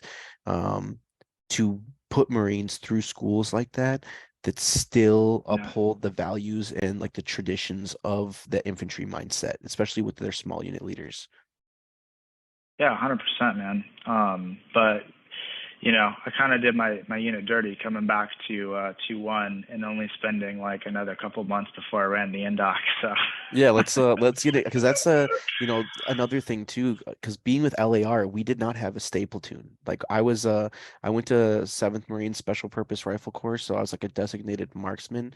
But I did not like there was no stalking, there was no anything. It was just learning how to employ your weapon system out at like unknown distances and get a dope for your white rifle and being able to judge, targets and or like use your mil dots to like figure out how far targets were away and shit like that. So in no way shape I it always interests me. Um so I'm interested to hear about the state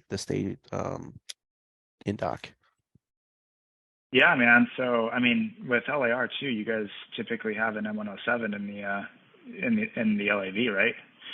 No, no, we got the what's the M10? Oh, the Sasser, right? That's the Yeah, the Sasser. Yeah, the Sasser. Hmm. We did have the Sassers, but we never employed it. My squad leader was like the designated Sasser guy in the platoon, and he would run us up Hmm. on, but we never employed it. We never once took it out. He was always carrying the Mark 12 because he Gotcha. was like the on my first deployment, he was the designated marksman. He's a section leader, yeah. But then when same thing happened, I came around, I got slated to go after I got back from Islick, they sent me right to the special purpose rifle course, and then I was like a squad leader slash designated marksman. So depending on like the environment we were in, if like we were like doing satellites and I'd be up on the ridge line or something, or like I'd carry the Mark 12 to be able to employ that, further distances, whatever. And then when we'd like go through and, be patrolling like down in the valley or, whatever, I'd take my M4 at the 203. So just change it up on per mission set. Gotcha. Gotcha. Hey, quick question, because I've been trying to figure this out for a while. What Yeah. what round were you guys using in your Mark 12? So the Uh, 77 grain? yeah, they were 77 grain SOST. They called it the SOST ammunition or something. And it was like, well, Okay. so the regular 5.5, they're not hollow points, they're whole point rounds.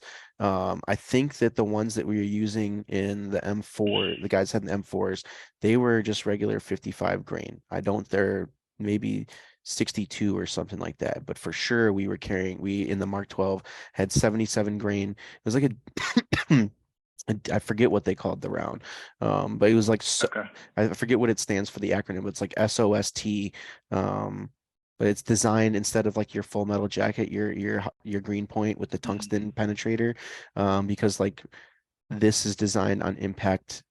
That I guess Geneva Conventions like hollow points are not a no Yeah, you're go. not allowed to, Yeah, but yeah. So the which is whole funny because no, it's funny because the right, like the Alpha Alpha 1-1 is a hollow point bowtail. So either way, yeah, it's still hollow point. yeah, but yeah, that's what we are carrying like on deployment. That's what we are using.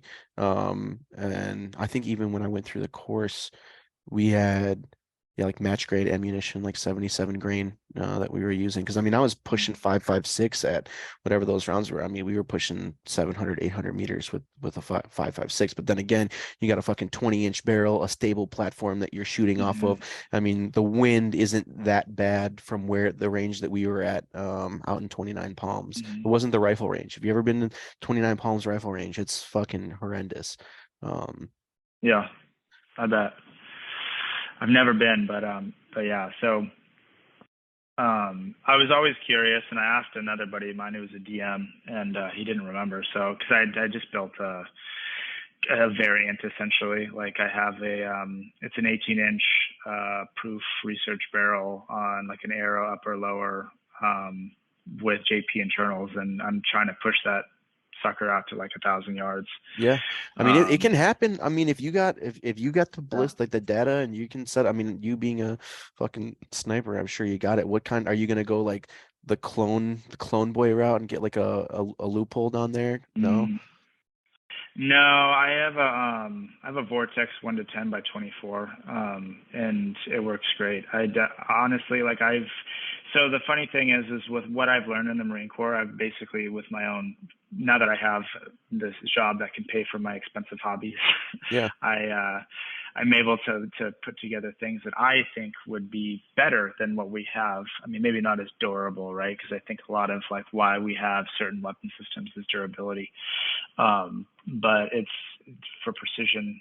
I think it's a lot better. Yeah, for sure. I Um, what is that the Razor? Is that the Razor HD that you have, the 1 to 10 by 24?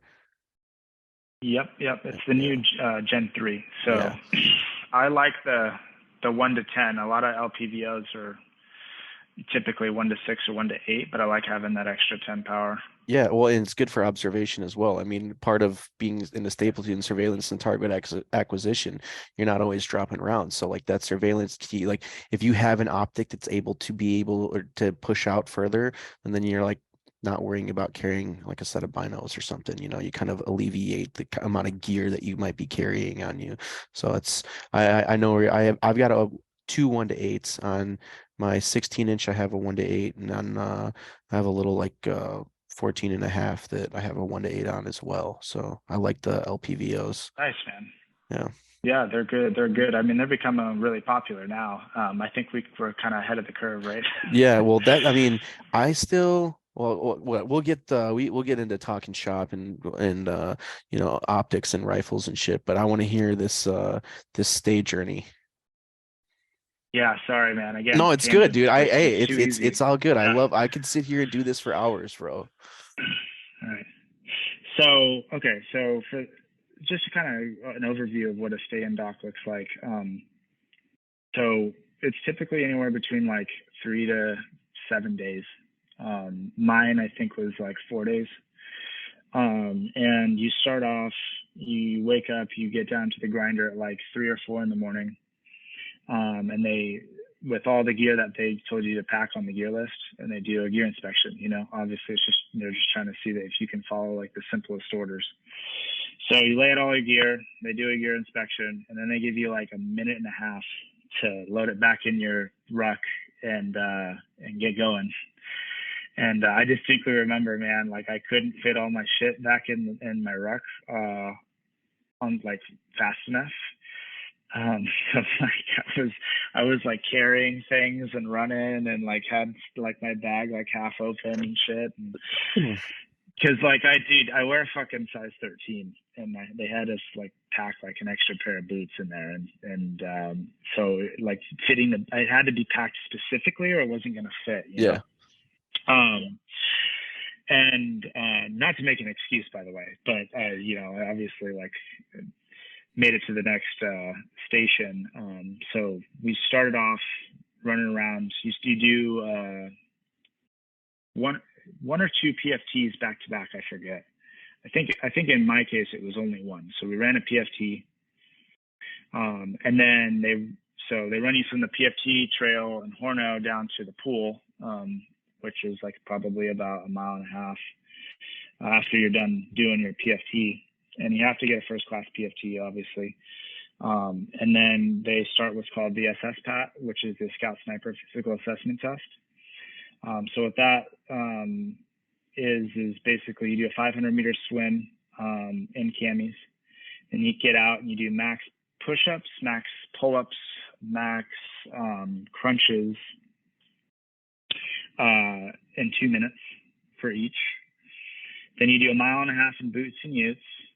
You have to get it in under 11 minutes, I think. I'm not 100% sure. And then you do a 12.5 mile ruck run that you have to do with like 60 pounds at least plus water. And you Oh do that, and you have God. to do that in you have to do that another 3.5 or 4 hours. I forget. So this is all And consecutive. then So back to back to back to back in same day, first day. First day, back to back to back. So by the time you finish the SS pad, it's only like 10 a.m. Holy So shit. on day one. So you finish your 12.5 mile ruck, and then you do a double O course. And once you're done with the O course, you get a minute to kind of like drink water and eat something. And then from there, it's just, I think it was like a Kim's game. So keep in memory. Yep. So they lay out a bunch of items. You get 60 seconds to look at them, and you have to remember them, which I think is such a good exercise, like such a good brain exercise to keep you sharp. But from there, yeah, dude, it's just like 4 days of like you get maybe 3 or 4 hours of sleep. It's just a fucking slay fest. I mean, they run you through casualty situations. They do land nav. They just run you ragged just to haze you. Sorry, not hazing. It's training. Yeah. So how many guys did you start this little selection in doc? So if I remember correctly, we started with about 35, and then we ended with about 8. Ooh, so that attrition rate, and it's like everybody always talks about, and this is why I like doing this too.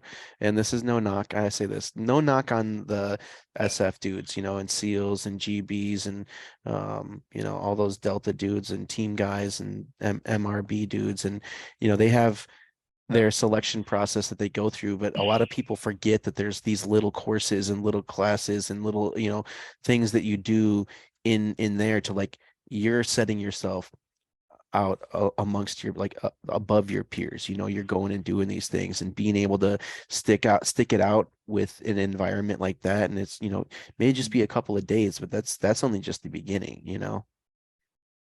Yeah, man. So, I mean, and the biggest thing too is like you're not just competing for a spot in the platoon, you're also competing for the limited spots to sniper school. So, you do so I did my 4 days of just ridiculous thrashing. And you're doing a lot of different exercises. I mean, you're running up hills, you're rucking, you're swimming, you're doing push-ups, whatever, right? And so on the last day, you conduct an interview with a panel of school-trained scout snipers in the platoon. So they're So the those ones are those running the are those indocs. are pigs, or no, are they hogs or pigs? School, is that a Yeah. So a hog is a hunter of gunmen, and a right? pig is a professionally instructed gunman. So So if you haven't your gone to hog, sniper school, yeah, sorry, go ahead. no, you're good. So if you haven't gone to sniper school, you're with, and you've passed the NDOC, you're what's called a pig, which is a professionally instructed gunman, and your school-trained scout sniper that passes the scout sniper basic course is a hunter of gunmen. So they're the ones running the interview. They're the ones running the NDOC. And so you not only have to pass everything mentally and physically, but you also have to interview for a position. Yeah. Rightfully so, because I will say that like our platoon, and I imagine this to be across the board with different state platoons. Our platoon was the tightest group of individuals I've ever been with. So, and I think that has to do with the process of selection.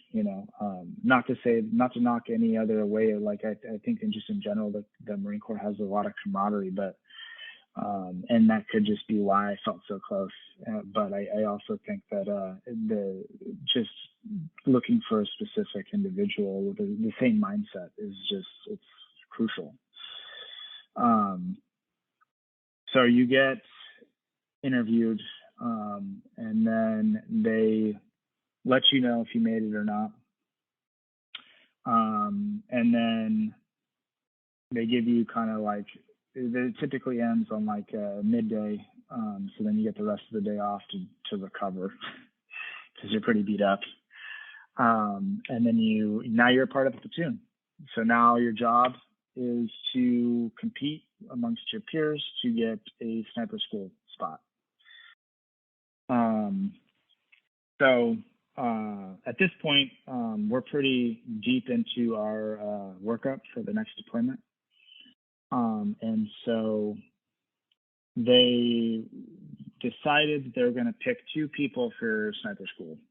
And I got lucky enough to be chosen. So me and a friend of mine, Jeff, we got chosen to go to sniper school amongst our peers. I was very excited about. We went to Fort Hunter Liggett for some training. For those that don't know, Fort Hunter Liggett's out in kind of like where San Luis Obispo is.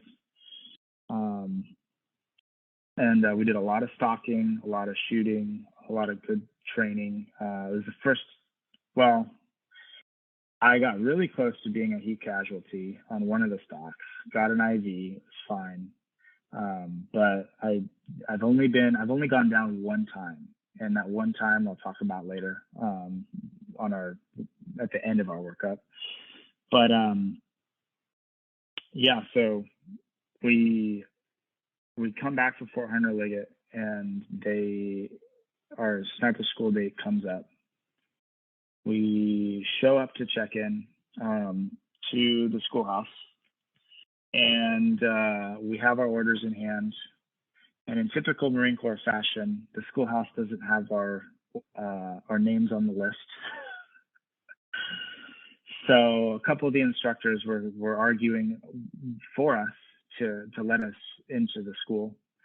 And then the chief instructor made the call and said, "Sorry guys, we don't have your name on the list. I don't care if you have orders. You're not a part of this class." Wow. So Picking the heartbroken. fucking balls, dude. Yeah, heartbroken. Sent back to my unit. I don't know what happened. I think it was like some admin error or something with like the S shops, but either way. So that was the last chance to go to school before deployment. So we deploy. And we're on the 11th MEU this time. My ATL, so I was a radio operator at the time for my team. Love radios, by the way. I was a whiz kid. I like to think I was a whiz kid. So my ATL chose me to be a part of the trap force for that deployment. So we were the 2-man sniper team attached to the trap force. So when we got to CENTCOM, we were told, okay, we got a briefing. This was right around the time that this is when OIR officially started, so Operation Inherent Resolve. Yep. So this is like 2014 then, yeah? Yes, 2014, exactly. And so we got told that ISIS had taken over most parts of Iraq, and they were on the outskirts of Baghdad. So they decided to do some airstrikes. The MEU decided to send out some pilots to do some airstrikes and try to help the ground forces there. There's an ODA on the ground out there that we eventually linked up with, who tried to pull us in with them, but our new commander thought that they needed us more. So Of course. Right. So you guys need to be on the ship in case we have to go recover assets. You need to be here. So we spent we got lucky, man. We didn't spend much time on the ship. We got pulled and we did 12 on 12 off in I don't know, have you ever been to Ali Al Salim in Kuwait? I have not. So it's an Air Force base in Kuwait. Still has all like the bombed out like air like the what do you call it, where they store the planes? I'm having blinking right now. Hangars. Yes, yeah. Yeah, so they still have all the bombed out hangars from like the Gulf War. No shit. It's pretty interesting. Yeah, so we're doing 12 on 12 off as like a QRF/trap force for airstrikes conducted in and around Baghdad in Syria. And so our job was basically training and rehearsing in case we got that call, right? And we did a couple, you know, we did a flyover in Iraq, which I will say, like, my experience looking down on Iraq was, holy fucking shit, this entire country's on fire. This is fucking insane. Yeah. um, but yeah, man. So that was our job. I mean, we were there for, just in case. Like I said, it's a common theme. It's like, we're right there, we're right there, we're right there. And we would wake up, at the end of our shift, because we did midnight to noon. We would see all like the drone footage and airstrike footage from the night before, and get all the intel and stuff. And they were getting some, man. It was awesome. But yeah, it was a crazy experience, man. Because, like, and this is where, like, oh, it's not like Call of Duty, but dude, there was like the spooky gunship, like the AC-130, Yeah. taking off every night, Predator drones every night. And yeah, man. So we, that was like my closest, I will say, to combat I could have gotten. I think that, I later on, like after that, we had a separate mission that I'll go into, but, we finished out the airstrikes. A very sad thing happened on our way out. We were going to get exfilled, back to the ship. And we had an MV-22 Osprey go down over the water. Had like a malfunction, some sort of malfunction within like the flight system, went down over water. Crew chief jumped out. They were able to actually like bring the aircraft out of the water, somehow, but they never found the crew chief. So, rest in peace, Corporal Jordan Spears, because he died, was never found again. No, so was he the only one that had died in that incident? Everybody else that stayed on the helo was recovered? Yep. Yep. Wow. Yep. So that was our one, I guess you would say, like, KIA or death, on that deployment. It's really, really sad, man. And it was even, it kind of fucked me up a little bit, because like he was our ride. Like, the only reason he was on that aircraft was to come get us. So that was kind of tough to swallow. But I remember him every year on Memorial Day, and a lot of the guys that were on that same deployment do the same. And I feel like we you die twice, right? You can die in life, and then you die when people forget you, and I don't want to forget them. Yeah, that's good. That's like, you know, kind of bridging into, I was going to ask you, like, what are some things that the Marine Corps instilled in you with upholding like traditions and legacy, and like carrying on with that, and like that right there is like a testament to show the how Marines are, with it's unfortunate that you have to do things like that in the sense of remembering, somebody that's no longer with us, but um, you still do it. If you stop speaking their name, like you said, that's when they no longer are remembered. And when they die, I'm sure his family, then it's like hard to understand that. Well, what happened? Like, how did that happen? And but you guys staying true to that, and like upholding the legacy of Jordan, and saying his name and remembering him, that just shows that, all branches of service do that. Whether you're the Coast Guard, the Marines, the Air Force, the Navy, the Army, um, I think that's important, an important thing to focus on. And it's good. I'm glad that you guys are still remember him. That's good.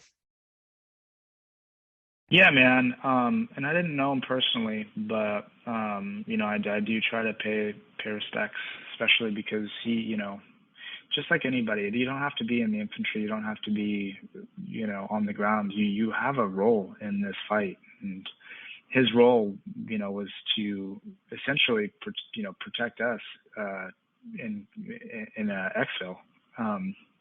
And so, it's unfortunate what happened, but the best we can do is just remember his name and let the legacy live on. But moving forward, on a lighter note, the next place that we got to go to was pretty cool. We got back on ship, and we went to Djibouti, Africa. Yeah. So again, Trap Force had us there in case of anything. It put us closer to both Yemen and Iraq. So if they needed to, or if we needed to, we were all combat ready, and we could just take off from there, and it would be quick. But the only next real world thing that happened was, and you may have read about this in the news, or anybody listening may have read about this, but there was a couple reporters that were taken hostage in Yemen, American reporters. And I'm pretty sure it's declassed now. I don't think it was ever really like that big of a deal. But so two American reporters held hostage in Sana'a, which is the capital, or right outside of Sana'a, which is the capital of Yemen. We sent out a SEAL team to go recover them. And so again, we were on the QRF, but dude, I can't tell you, like, that mission had so much ass on it. It was crazy. I mean, like Harriers, freaking any sort of like aerial gun support you can think of, AC-130s, H-1 Super Cobras, F-18s, like it was everything. Yeah. It was crazy. And again, going back to the sadder part of things, they got dropped off on the Y, like 3 miles outside of the X, and had to sprint their way over to where they were being held. And audio compromise for their intel platform was, I think, around 3 miles, so they knew they were coming, unfortunately. And so they recovered the reporters, the guys, the Yemenis, the ISIS fighters basically cut their losses and shot him up. And by the time that they shot him up, the teams took him out. They killed every single one of those guys, but it wasn't fast enough.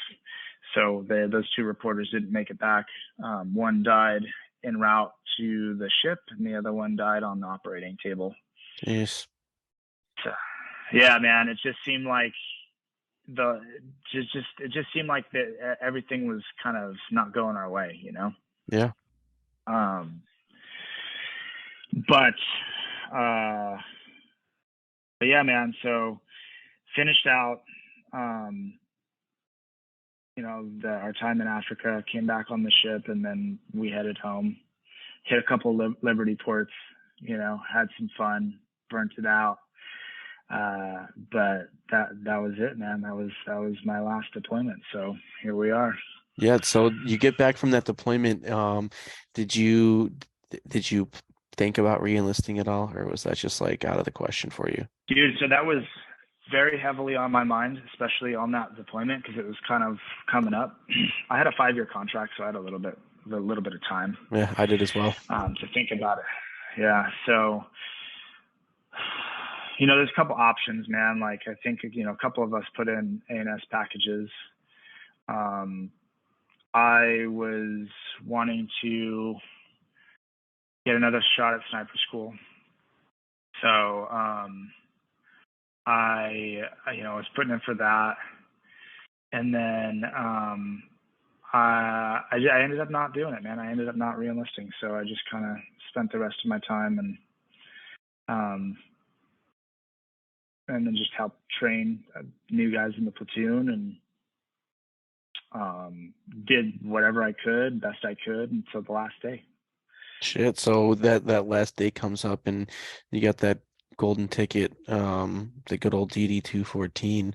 What's going through your head as you're like about to exit the Marine Corps? I mean, you don't, it's like you're leaving Pendleton. You got either what families in your home is San Diego or LA. And you're right there, near the two. You don't really have that far of a commute to go, but that does it hit you immediately when you leave the gate and like you got your car packed up and you're heading home, or what kind of shit are you thinking about as you're getting out of the Marine Corps?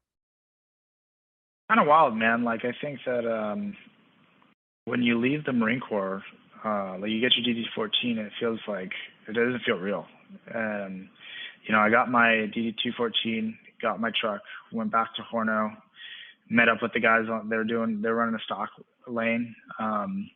So said what's up to them, told them goodbye, and they said goodbye. And as I'm driving off base, man, it feels like the end of a movie almost. Like you're kind of almost riding off into the sunset, but not really understanding the next challenges that you're going to be facing in life. Yeah. So it was definitely surreal, man. Did you But have a hard time? Did you have a hard time, like right off the bat with, I guess, adjusting to um your new mission and the things that you're doing after your time in service? yeah, man, I had a really tough time, and I think that a lot of us can relate. I got out, started working at a gym.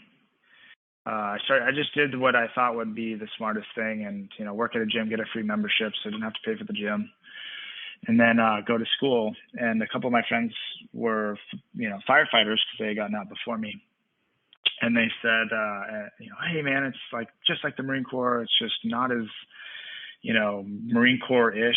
Like it's not as cultish. Like they treat, it's whatever you want to call it.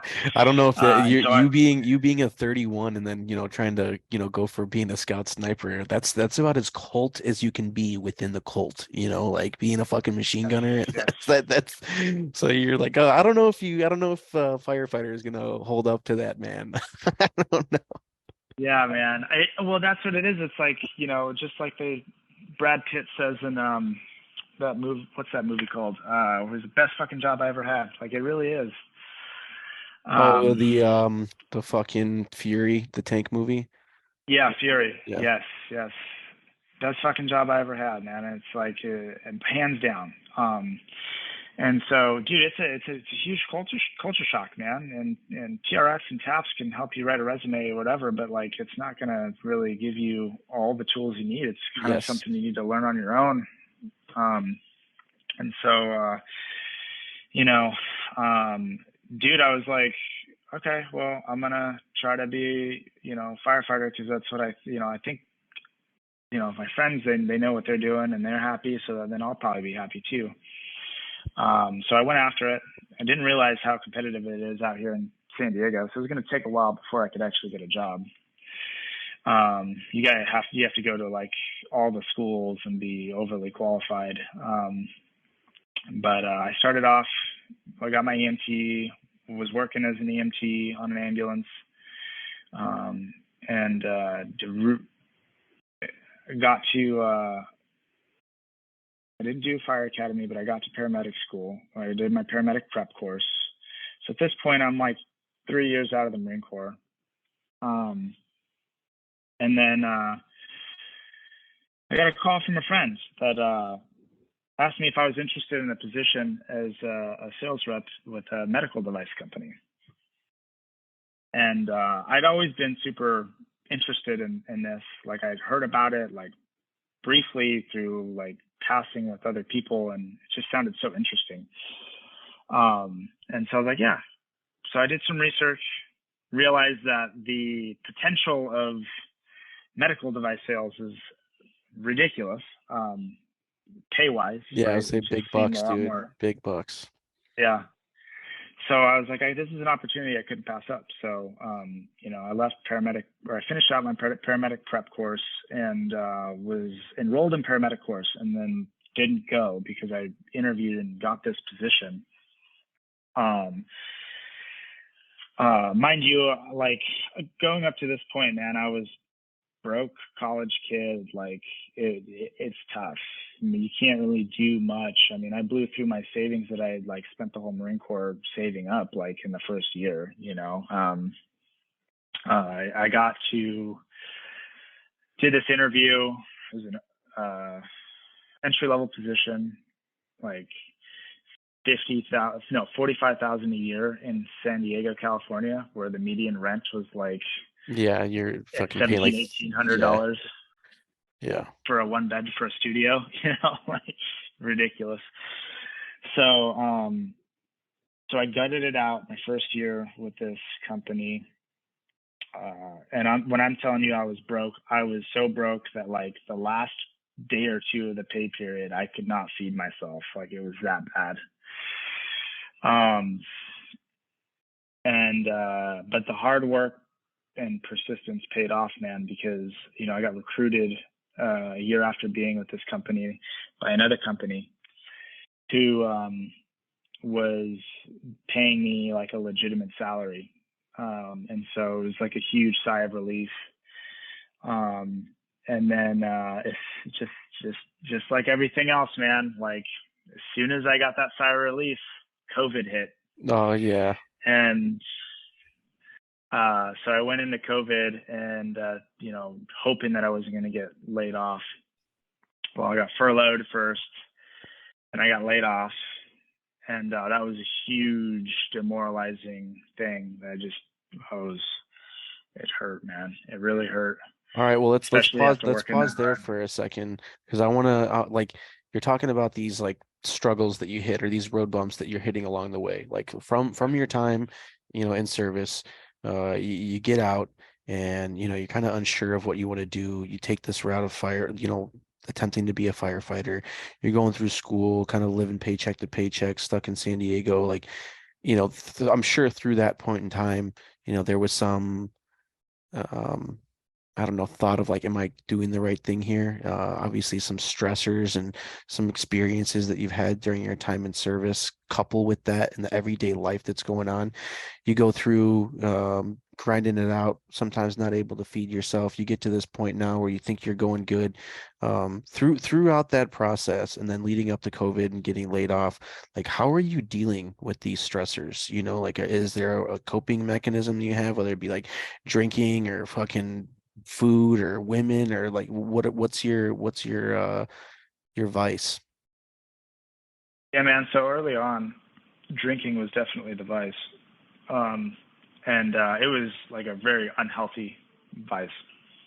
I'm sure a lot of people can relate, but I recognized that it was really not helping me in any way, and probably making the depression worse. So I just like a lot of people, man, I started training jujitsu, and I got into Brazilian jiu-jitsu around 2018, and that was probably it gave me another like goal, and a goal that was productive. It wasn't something that was damaging my body or making it harder for me to accomplish my professional goals as well. So, a friend of mine once told me that it's important to have three different types of outlets: creative, a physical, and a mental outlet. And jujitsu kind of covers uh, most of those. It covers the creative, the mental. Well, actually, covers all three. Yeah. If you think about it, right? So it was like the perfect timing for me, because as soon as I was able to do that, it's like that's what I was focused on, and I could go there and I could train, and I didn't have to think about like the difficulties of life around me, and it was just a really welcoming environment too, which was awesome. So Yes, I would definitely hit on that in the sense of the welcoming environment and the professor at the gym that I go to, he's a two-time combat vet, served in the invasion of Iraq. He's a third degree black belt, I want to say. Um, It's fucking stud, dude. Straight up killer. He still gets out there and Mhm. competes like every fucking weekend. He's nuts.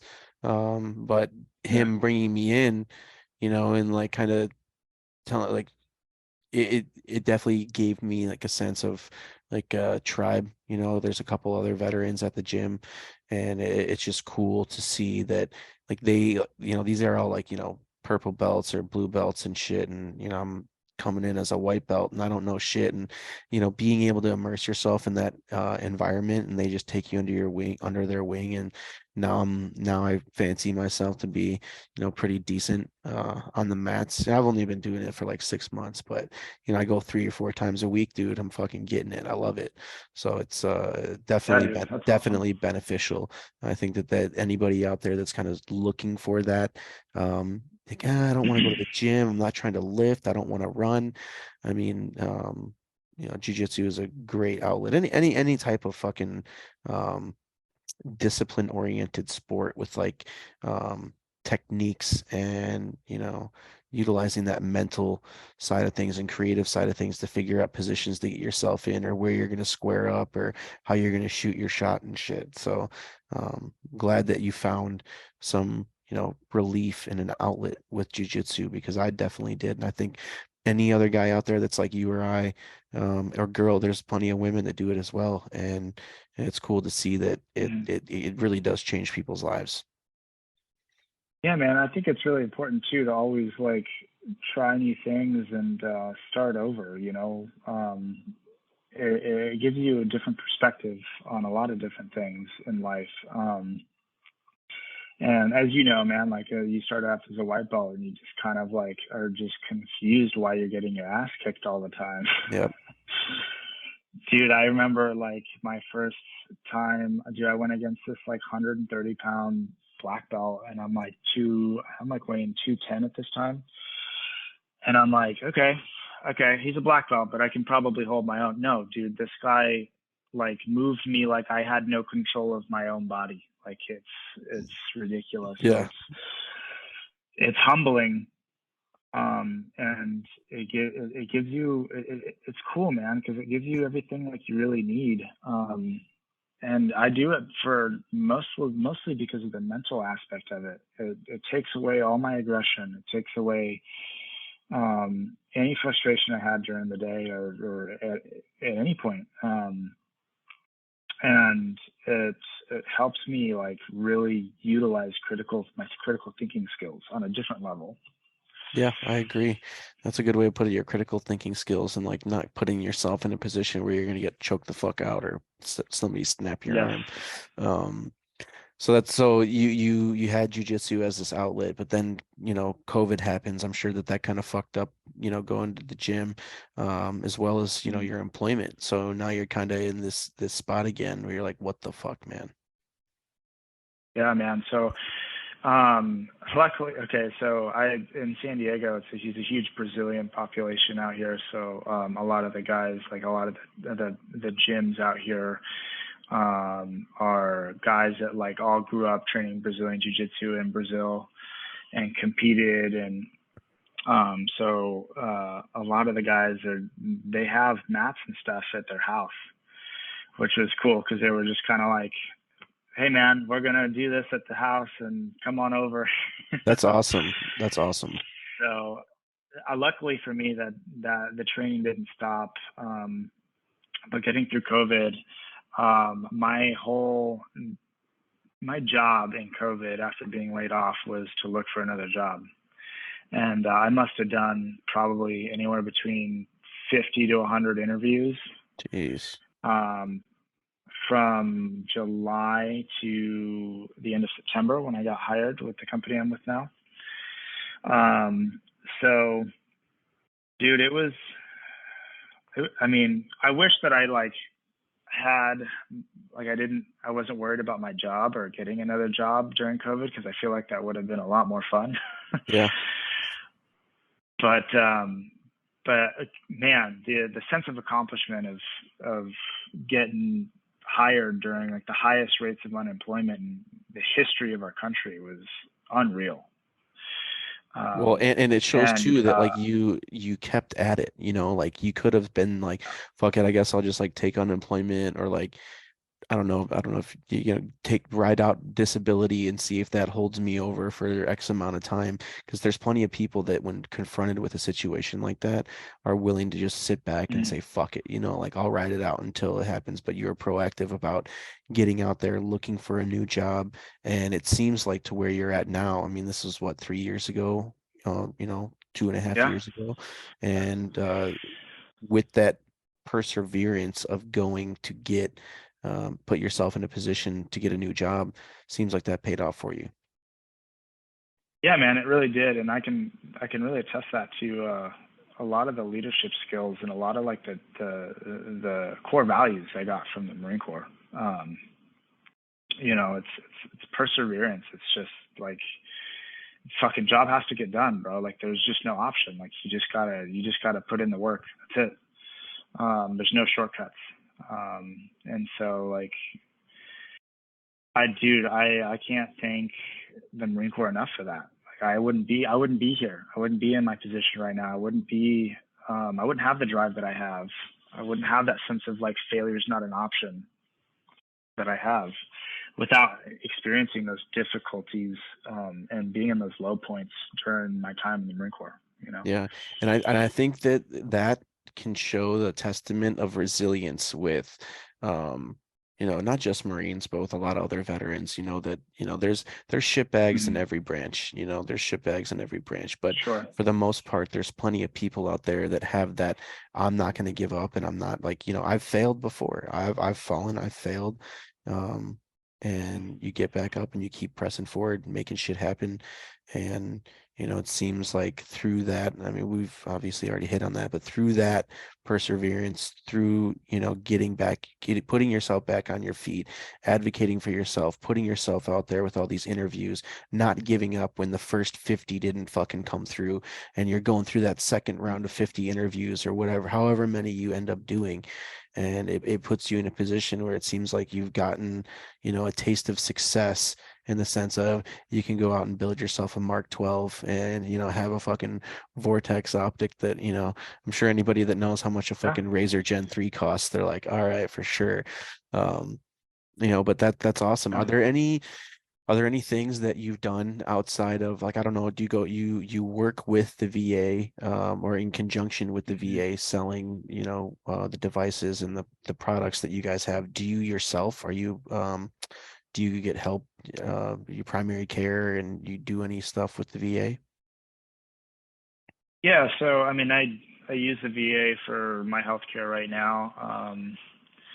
I'm very fortunate. I have limited disabilities that I need to go to the VA for. Just like any grunt, I have a lot of back issues, knee issues, but I do a lot of physical therapy on my own. So while I was going to school and while I was waiting for that job opening, um, I worked at gyms, and all I would do is pick the brains of the personal trainers there who did a lot of PT, because my back was, I had a lot of like sciatic pain, pinched nerve pain in my back, Yes. Yep. my knees, chronic pain in my knees, and so I do a lot of like physical therapy in my workouts now that I do every day to stay mobile. So luckily I have, that's been my medicine for that. That's I good. have tinnitus. I Oh, yeah, have I've got like the a I've hearing right, loss. literally right now. It's just ringing. Just doesn't Yeah, stop. Yeah. it's just ringing. Yep. Hope maybe we're ringing at the same tune. Yeah. um, but but yeah, man. I mean, like, I go there for my checkups, but that's about it. Good. Well, that's good because I think that there's a lot of people out there that will like obviously there's negative experiences the guys have with the VA. I've had my fair share of them, but it's like the same thing with, you can go to X amount of interviews and not get the job, and what are you going to do? Just give up, or you advocate for yourself and like push for a different primary care Yeah. physician, or making sure that you get to your Hmm. appointments on time, making sure that you're doing the things that they ask you to do, whatever paperwork it is or forms that you have to fill out. And it's pretty easy now with the sense of like I do all my therapy via Zoom. So every Tuesday, 4 p.m., I do therapy on Zoom with my Yeah. therapist. And like that's easy as fuck. You don't have to leave your house. You just get it done. So there's ways Yeah. around the travel, there's ways around the bullshit. And if you keep Yeah. pressing, in the right direction, you can get that stuff taken care of. What about nonprofits? Do you participate with any nonprofits or do any functions or anything?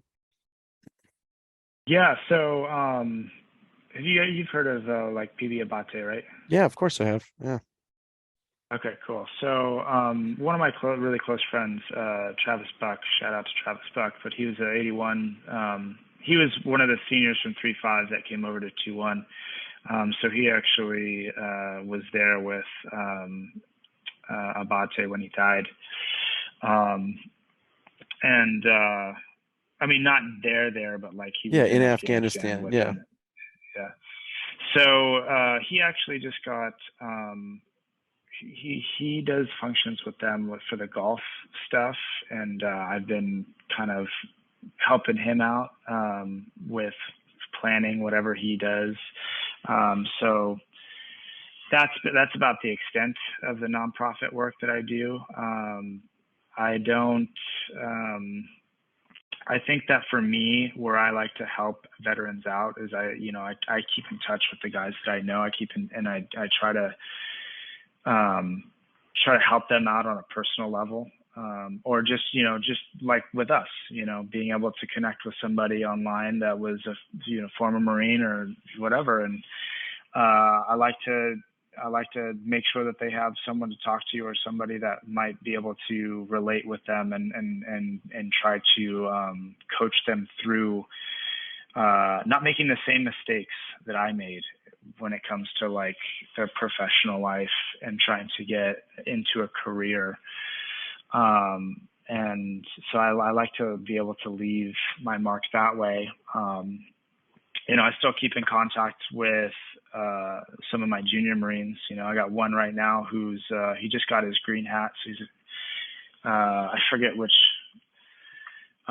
unit he's with, but he just made it through selection and that whole pipeline to be a Green Beret. So he's That's sick, having a dude. Yeah, yeah. it's cool to see that guys um get out of the Marine Corps and go transition to the Army and they fucking kill the game. I got a buddy of mine right now that's at SFAS. Um and he wasn't a Marine, but a kid that I went to high school with, he joined the Army at 31 years old and he's at fucking Special Forces Wow, Assessment and Selection right now. He's, and he's killing it. that's crazy. He just texted me today. He had to do this like PT thing, like the Army PT stand or whatever. Um, he Hmm. beat whatever the Army's record is in time for doing this like little PT thing. It was like 17 minutes.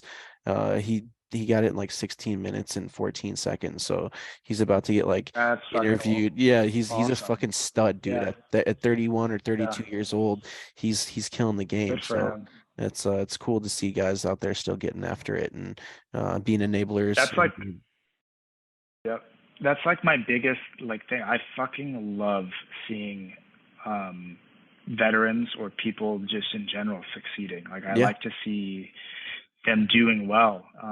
And it's like one of my favorite things to see an ultra successful person that, that I was in the Marine Corps with or that, you know, um, and if I'm able to help them in any way, that's even better. fuck yeah, So, dude. I mean, that's kind of the reason why I wanted to start doing this, is to, I mean, I'd been excuse me, I had worked with another guy and done a previous podcast and just like creative differences and like, the mission statement was a little different. So I parted ways and started doing this on my own. But that's, one of the big factors, and I even told you this, is like showing that success after time in service, that just because of what you did then yep. doesn't define who you are now. And with stories of like I'll keep hitting on the resilience and the ability to move forward in a positive direction. People need to see that, dude, Hmm. in all branches. If you can see the stories of success and also the hard work, the sacrifice, the dedication, the discipline that goes into getting yourself into that position, and it fucking pays off. Like nobody's gonna do it for you. And I Right. said, like, sure, somebody can assist you, guys like you or I, or the counselors they have or mentors they have, they can assist you with that, but Mhm. nobody's gonna hold your fucking hand while you do these things. So you have to do it on your Yeah. own. Um, but I think that that's a good good point for us to, we've been at this for a little while now, and not that I don't want to continue, but we've kind of come full circle on the start to the finish. And with that, I want to ask you a question.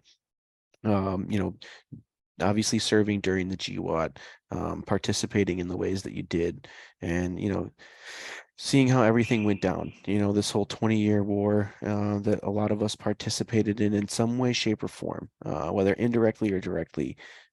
If there's one word that comes to mind that you can describe the GWAT, what would that word be? Hmm. That's a tough one. Yep, it is. um, if there was one word to describe the GWAT, what would it be? Hmm.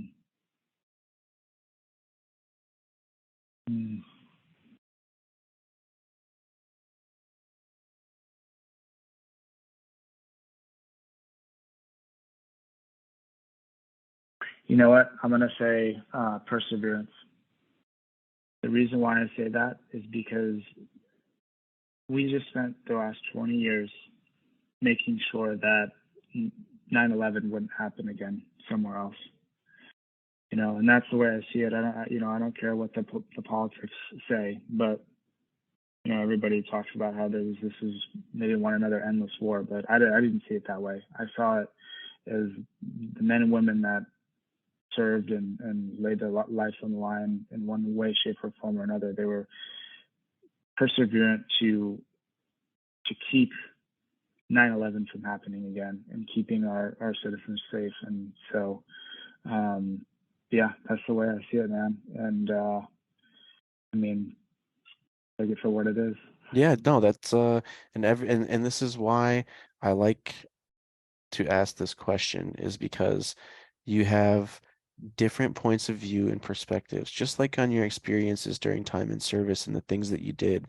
Um, I think it's important for people to see that not everybody, and I don't want to say that you're not bitter about certain things that happened in the way that things went down, but to be able to find a positive note to show that, like, those men and women's name did not go down in vain. Like they sacrificed in order to protect the larger picture, or what at the time they believed that they were doing, like to sacrifice their lives, like guys like Jason Dunham, who jumped on a fucking frag grenade and saved his fellow Marines, sacrificed himself Mm-hmm.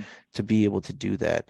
Um, and I'll be damned if, we're gonna allow their names to not be spoken and to be talked about in the most positive way, regardless of what you think it was or wasn't. There's still sacrifices made, and those need to be remembered, and that legacy needs to be carried on. Yeah, man, I agree 100% wholeheartedly. And I think that like a lot of people get caught up in a micro view of what the GWAT was, and you need to take the blinders off and look at what it really was. And it was people selflessly protecting others, whether that be the man or woman to your left and right, or that be this people here in the U.S. Because if Agreed. we're suppressing an enemy, they're not they don't have the movement to perform any acts of hate on innocent people anymore. So that's the way I see it. Good. Well, hey, we have spent quite a bit of time together, Keenan, and I'm like super glad that we got the opportunity to be able to do this. And if you've got Likewise, man. Yeah, if you got anything to say out there before we end this, I know I just asked you that question, but if there's somebody that's struggling or they're in a tough spot right now and they're unsure of what to do or where to look or who to turn to, what's the word of advice that you can give to some guys or gals out there right now? Yeah, I mean, listen, I've lost more friends to not to get dark, but I've lost more friends to suicide than we've seen. My unit has seen in the war. And the one thing I will say is that I'd rather listen to your problems than listen to your eulogy. I think that if you're struggling, you need to put anything that you have, like I need you to put your ego aside or whatever. I urge people to ask for help if they're really struggling with life, struggling with what's going on. I promise you, people are here to listen. And you just got to make that first step. And I know it's hard, but you got to make that first step and let people know that you're hurting, so that so people like us can help you out and give you a shoulder to cry on if need be, or give you a hand to help get you to a point where you're happy. That's a great thing to say, and a great way to end it. And, make sure that you call your friends, and it's not just when you want to reach out to them. It's make sure you call and this is Mason Rodriguez said this to me, and this is something that we already know. But he hit on it. Like, it's not just about calling your friends and checking in on them. It's about, if you're in a point that you're fucking down in the depths, in a shitty area, like, you call your friends because you know that they're gonna pick up. Somebody is gonna pick up that phone. Um, Mm-hmm. so you're not alone. Like, that's what I'm glad that you're here. I'm glad that the other boys are here, and the gals are still here, kicking and keep staying in the fight, and we all need to be supportive of each other in that. But I appreciate your time. Thank you for your service and signing the dotted line and getting out there and being an enabler, carrying on with those Marine Corps traditions and legacies. I love to see that you're still out there with the boys shooting it, getting down to Camp Pendleton and getting some rounds down range. That's fucking awesome. Um, but Keenan Kribs, United States Marine, on the Pressing Forward podcast. I had a great time with you, dude, and I look forward to hopefully meeting you in the future, brother, getting in person. Yes, sir. Thanks, Mike. I appreciate your time, and thanks for having me on, man. Thank you for your service. Of course, brother.